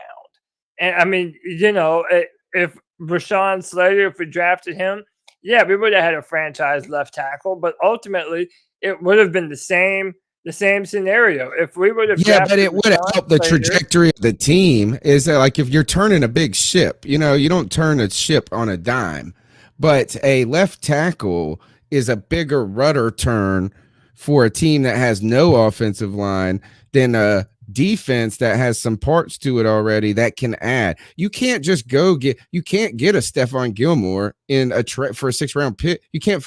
Who's a left tackle? Nobody's going to give up a left tackle in the league. That's why we can't trade for one. Nobody's trading any of them. But what turns that ship even harder? Right, another big rudder pool than a franchise quarterback. And all I'm saying is that even if we would have drafted Slater, we still would have been having this very same conversation about, we should have taken a quarterback. But when we draft a quarterback next year, or we get a quarterback, guess what we're going to say? Well, there's no offensive line. So I mean, that's what I'm saying, is that the conversation is still going to be the same next year as it is this year. No quarterback, no offensive line. At least if you had the left tackle, you're one step closer to saying, all right, we're repairing the line and we're trying to find the quarterback. Right? Is that we just haven't gotten them yet. I just feel like this was like a move where you didn't want to take a risk by getting J.C. Horn. But tell us what this tweet said. So this is a tweet that I put out earlier. Somebody isolated a 2-minute video of all the reasons why we thought Sam Darnold was going to be great, and then it flashes forward to the future and talks about Sam not playing good enough now. But what I had put on Twitter, and this was in regards to the specific portion where Matt Rhule said the hit rate on rookie quarterbacks isn't real high. And he said that in an interview with Rich Eisen. And this is how I translate that. Not only are we not good at evaluating the quarterback position, but even if there was one we liked, we're too scared to pull the trigger because of stats and statistics. And it goes back to one of my philosophies that I've said on here before. They're doing a lot of judging current players on what other guys in the past couldn't do. Oh, so there's been a bunch of bust rookie quarterbacks before. Better not take a chance on drafting one of those and you know, what, having a bad quarterback. Hey, Matt, we have one anyway. We have Sam Darnold, who's probably playing worse than all the rookie quarterbacks in the NFL right now. So it really shows no trust in your own evaluation. That if you saw a quarterback that you really liked and wanted him to be a part of the team, you didn't even trust your gut to pull the trigger on that guy in the top 10 when you had the chance because you looked at other quarterbacks and how they failed. That's gutless to me. It's gutless. Yeah, I agree. I think this is like you could use a similar argument for. I've tried to say that like just because the top left tackle talent coming out of college is the top talent doesn't mean they're going to be great right away in the NFL. And there's a lot of misses on those guys as well, right? There's been a ton of misses. Matt Khalil is an example, right? There's a ton of examples of left tackles. It probably shows you the importance of the positions. The more big time misses that sit in your mind is the more important the position is, number one. And number two, it shows the difficulty of the position. But I tell you what is a miss is not trying to take any of them at all. Yeah. I mean, you want to see what is that you could use the same logic that Matt Rhule's using for quarterbacks. You could use it for the left tackle of why we didn't. Oh, you could say, there's been a ton of misses in the top 10 of left tackle prospects that have gone. Well, there's also been a ton of misses of undrafted free agents playing left tackle at the pro level. There's also been a ton of misses in not drafting any offensive linemen and making it a priority and trying to find these bums down the road. Is that the Panthers are reaping what they sowed, and that is zero investment in the offensive line and a fear of solving the quarterback position once they decided to move on from Cam. And then even after Teddy, the opportunity was there and they didn't do it. And you know what is that imagine this, if J.C. Horn played all year and was defensive rookie of the year, what problem would we still have? Quarterback and offensive line. Yeah. All right. Next, last call. Back again. I had another question. Do you think in the next couple of years, you think that Carolina will have a chance of going back to the Super Bowl? That's my question. My man. Thank you first of all for calling. Yes. Keep pounding. Yes, sir. Keep pounding. Cody, go ahead. You take it. I think I've kind of voiced a lot of my opinion is that the timeline for me has been extended now after this year. Is that the answer is that, yeah, I could see a scenario where we're building towards success. But for me, the steps forward we took in hiring Matt Rhule and then having a decent first season, the steps forward weren't large enough to get us ahead on the timeline for the steps we've taken back this season. Yeah, and I don't know the caller's name. Thank you, caller, for these great questions you're asking.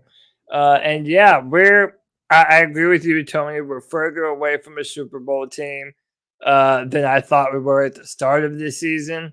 And listen, we had Ed Smith on earlier in the podcast tonight, and this is a guy who just a few years ago was talking about his team having a number one pick. They've had a lot of top 10 picks a bunch of years in a row. But in order for that to happen, the Panthers organizationally has to start making the right decisions at the right time. And, for lack of a better term, and I've used it before on the podcast, sometimes you have to rip those Band-Aids off now and instead of letting it fester, man. You have to get it over with sometimes. And I think that David Tepper kind of delayed the inevitable with a lot of things that he had to do with this organization as soon as he bought the football team. So it really depends, man. If we're able to fix the quarterback position and get some guys on our offensive line and manage to keep our defense relatively the same, yeah, man. I mean, who knows what could happen? Every year is an entirely different year. If we make the right decisions, we could go back to the Super Bowl within the next 3 years. But a lot has to happen on our offensive line and at the quarterback position. Just a couple of comments I thought that were interesting to me in the chat room. Ryan G, as a Saints fan, we only drafted offensive line and defensive ends, which is why we have the worst receiving core in the NFL. Either way, you suffer regardless when you ignore certain positions constantly.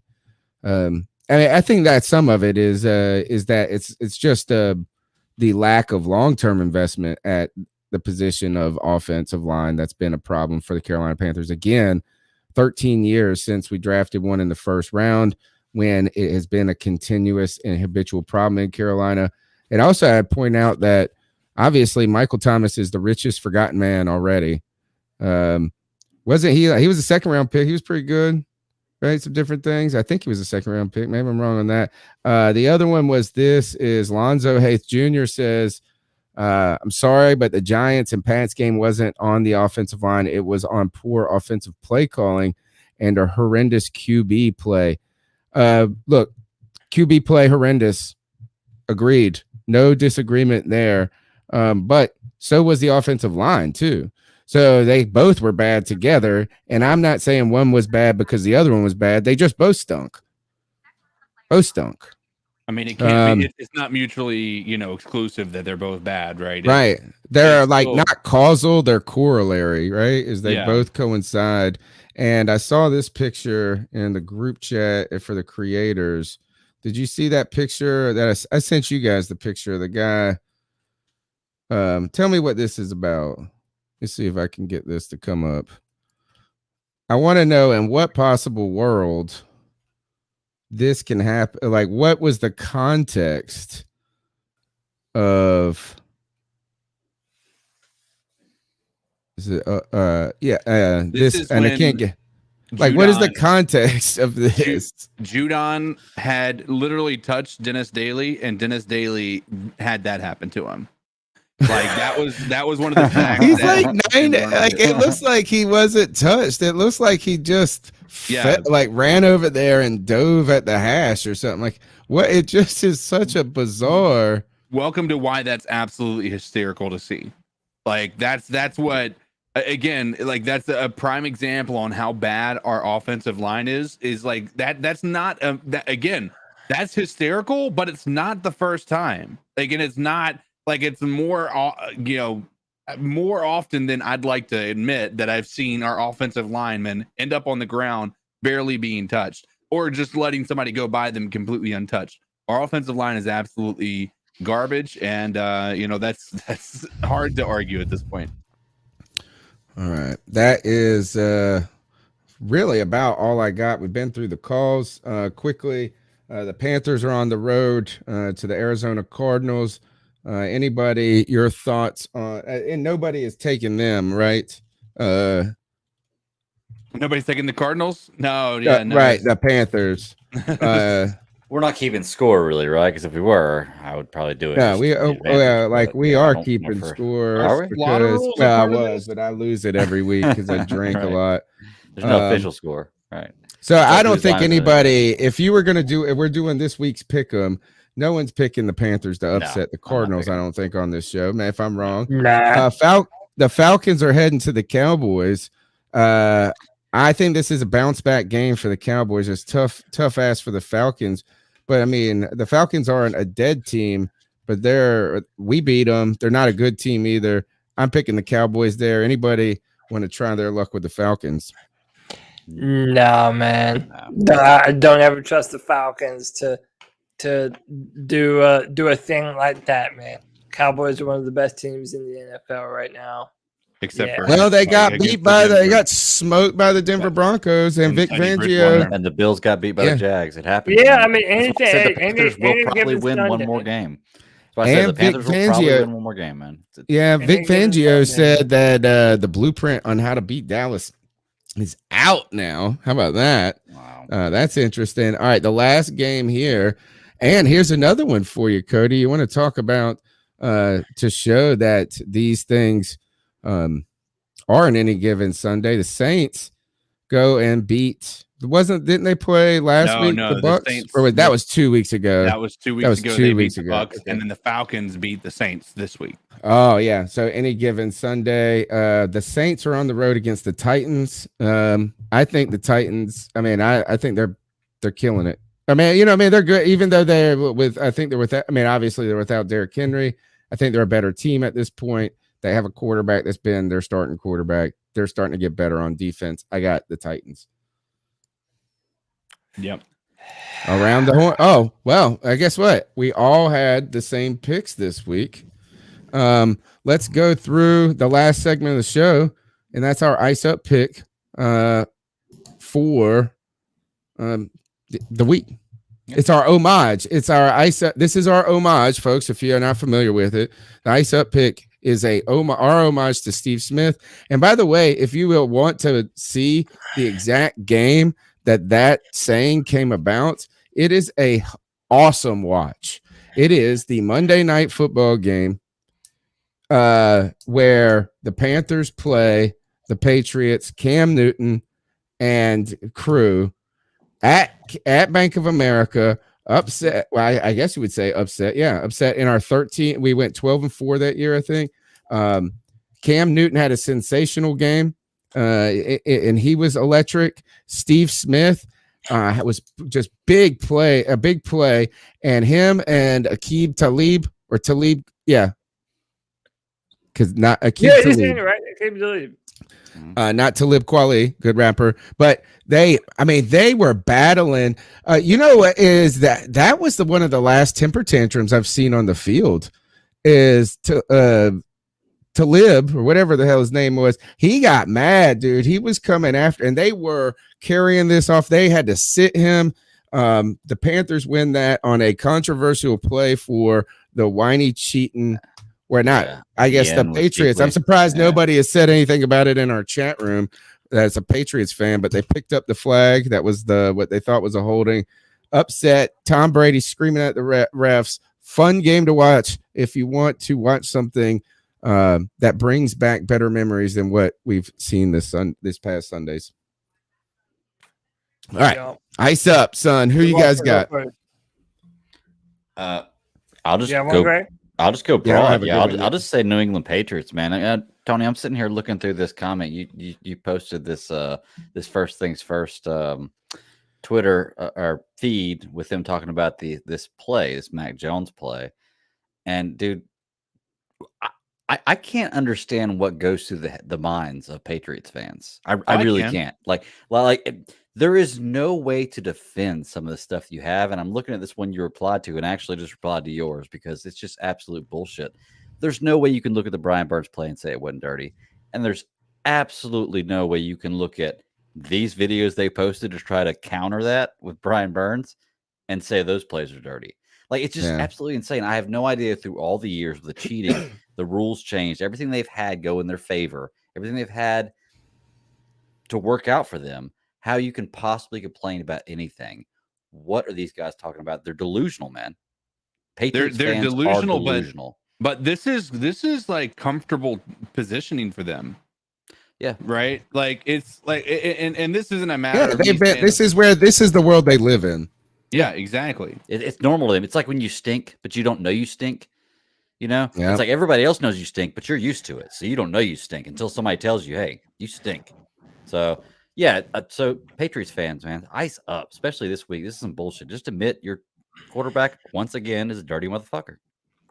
I mean, that's where I think they thrive, right? I mean, whether or not, you Bleav Tom Brady to be a dirty player or not, like, it's clear that the place that they want to be with quarterbacks is somebody who's going to toe the line for being somebody who is actually like a rule follower or somebody who's just trying to, get one over on people, right? And right now, Mac Jones is clearly like the thing. I love that one clip you sent out, Tony, where you were talking, like it talks about how, like, the thing that's most concerning about this for Patriots fans, in my opinion, what you should be looking at is in his first opportunity to be a dirty player, he takes the opportunity to be a dirty player. Like his very first opportunity. It was like an instinct. Yeah. And that's what the thing that was so crazy about that is that's exactly what I talked about on the post game. I said, like, it doesn't come often that you have an opportunity to be a dirty player.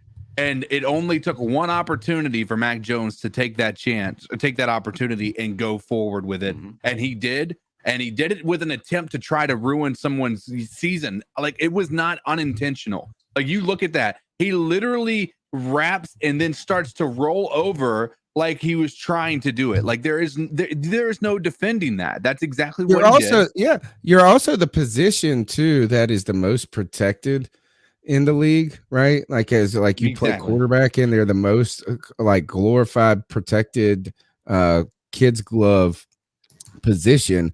And what's in, like, unless you're Cam Newton or Justin Fields. But if you're a defensive player, it is advantageous to be a dirty player, right? I mean, if you think about it, like, I've heard LeVar Arrington, who was one of the greatest football players of all time. I feel like, I mean, ran into injuries and some things, but this guy was crazy. He was playing a league of his own.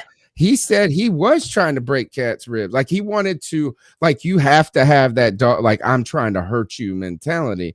And I'm sure offensive linemen have that too. It's just funny that it's like the brattiest kid in the group is the one everybody's like walking around on eggshells for. All right. Anyway, yeah. I feel like that's what our society is like now. We're just coddling the most offended amongst us, hoping that they don't cancel us and try and get people fired from their fucking jobs. That's so dumb. Right. But anyway, I put this on the Friday free for all for people to react to, but it was so good. I want to dust this off again from an ice up pick. There is the I Am Athlete podcast with Brandon Marshall and a few of these other guys, and they had Pac-Man Jones on their podcast, and they asked him who they think he could beat in a boxing match. Was that Pac-Man? Yeah, I'll just let you listen to who Pac-Man thinks that he could beat in a boxing match. We talking about from 2000. The dudes that was in the league when we was in the league. I respect that. But you got Reggie Wayne, you got Steve Smith, you got Marvin Harrison. Steve Smith with no lip.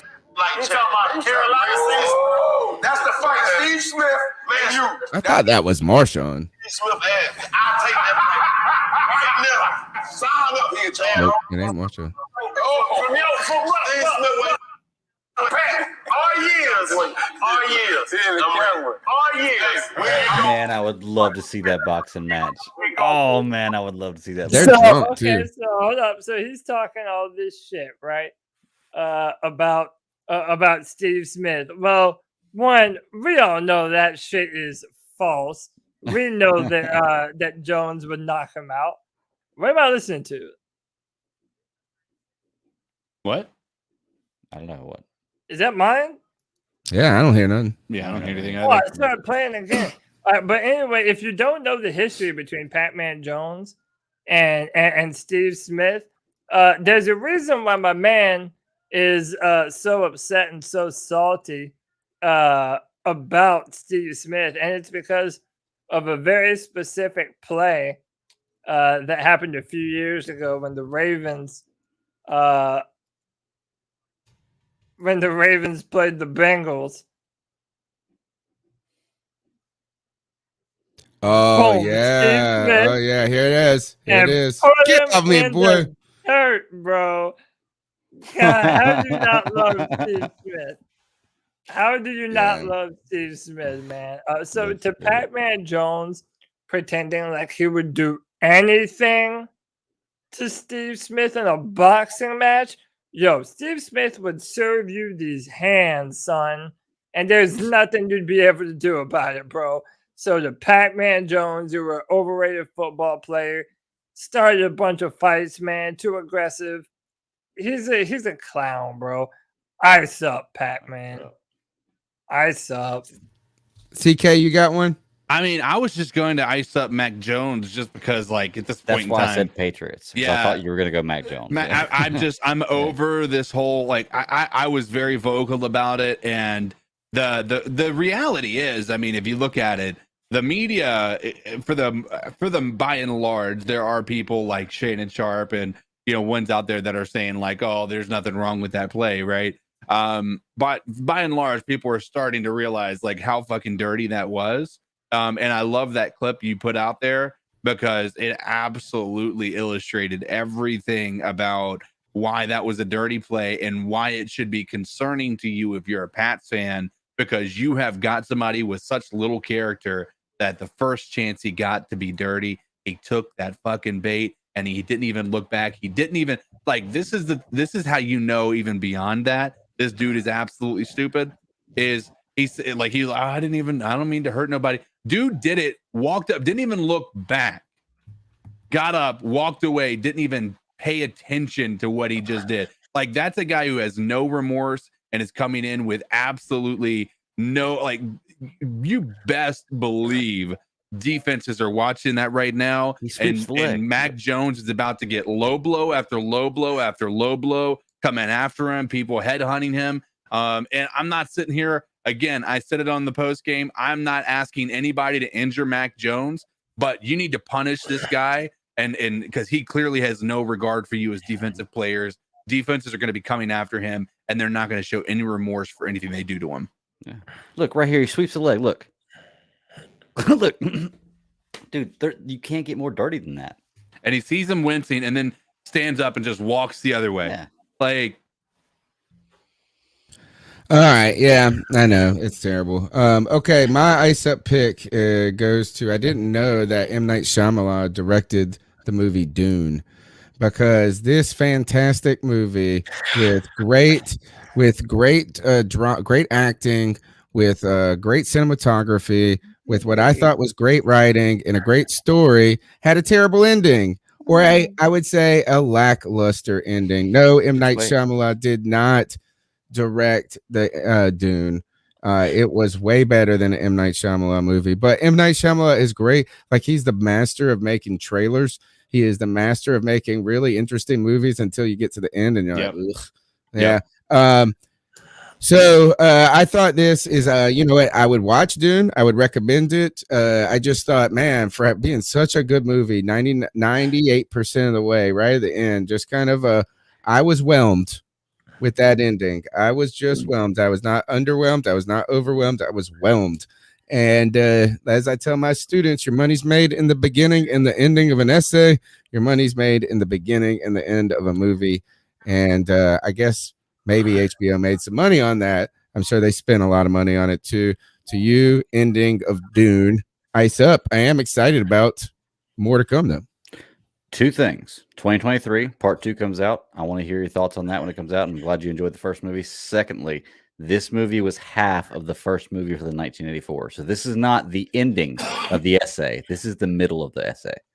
They just broke it down. You got to find a better chapter to end on. I hear you. Or tweak it or something. But you're going to watch the next one, right? It caught you. I am. I will. I told you enough to watch the next one. That was all it needed to do. So there you go. I liked it as like a kind of a new adult Star Wars-ish type.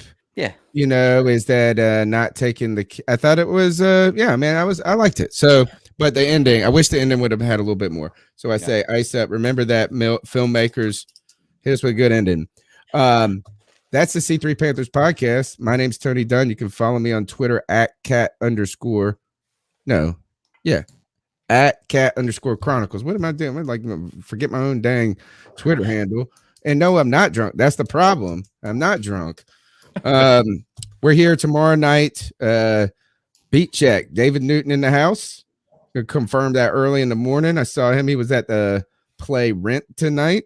And we've got to debate my take tomorrow as well. See, Cody, how can they get after you and follow your work?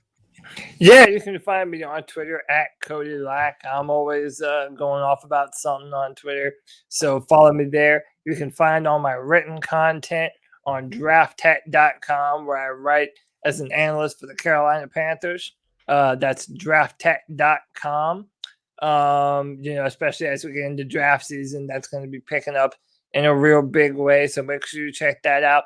And be here every Friday at 7 for the Friday free-for-all. You can join the show and have a conversation with me and everyone else in my cult of free-for-all about these Carolina Panthers. And you can have your voice heard. We do it every single Friday. Kevin Boshoven's in the chat. That's my Friday free-for-all homie. He's going to be feeling better after that cat call. He got it off his shoulders. Join us every Friday for the Friday free-for-all. And that's it, Tony. Greg, how can they get after you? You can find me at the BatDaddy52 on Twitter or at SCS Podcast 1. It's my other show. We go live Friday nights talking about all kinds of media, books. What's television. tonight? What's this week's topic? Yeah, this week's going to be Doom Patrol finale. And then I don't really know. No, we're going to keep up with Prodigy, the new Star Trek show. It's out. It's a pretty fun show. It's a Nickelodeon show, but it's pretty fun for animation. Is it animated? It is. If you like Clone Wars for Star Wars, you'd like it. And then I saw honestly, Sarah talking about it. Yeah, honestly, just news after that. So there's not really a lot going on, but there's a lot coming up. So. Right on. CK, how can they get after you? You can find me on all social media at Codizzle Allen, TikTok, Facebook Gaming, Twitch, all those places. This Thursday, I'm going to be flying out to Vegas, so I'm not going to be. I'm going to try to get out the Madden thing tomorrow night, but I'm going to be kind of busy, so it might not be something I can do this week. I may be able to send you guys if you're able to do it. But just be on the lookout for that. Hopefully that'll drop this week. But just be looking out, man. I'm going to try to put some stuff out. Send us at the very minimum. Well, not at the very minimum. First of all, have a great trip and fun. But if you want to just send us the file, we can play around with it and try to figure it out. Yeah, for sure. All right. Well, be safe, have fun. And if you can do a futures bet on the Carolina Panthers to win the Super Bowl, let's say 6 years from now, let's put $25 on it. I doubt they do that far in advance. Anyway, we'll see you tomorrow night on Beat Check, Friday night on Friday Free-for-All, and Sunday afternoon or evening, because we're going to be in Arizona on national TV. Get ready, folks. Buckle your seatbelts. Don't beat yourselves, as Matt Rhule would say. We'll see you later. Keep pounding. Take us out of here, Cody. Keep pounding.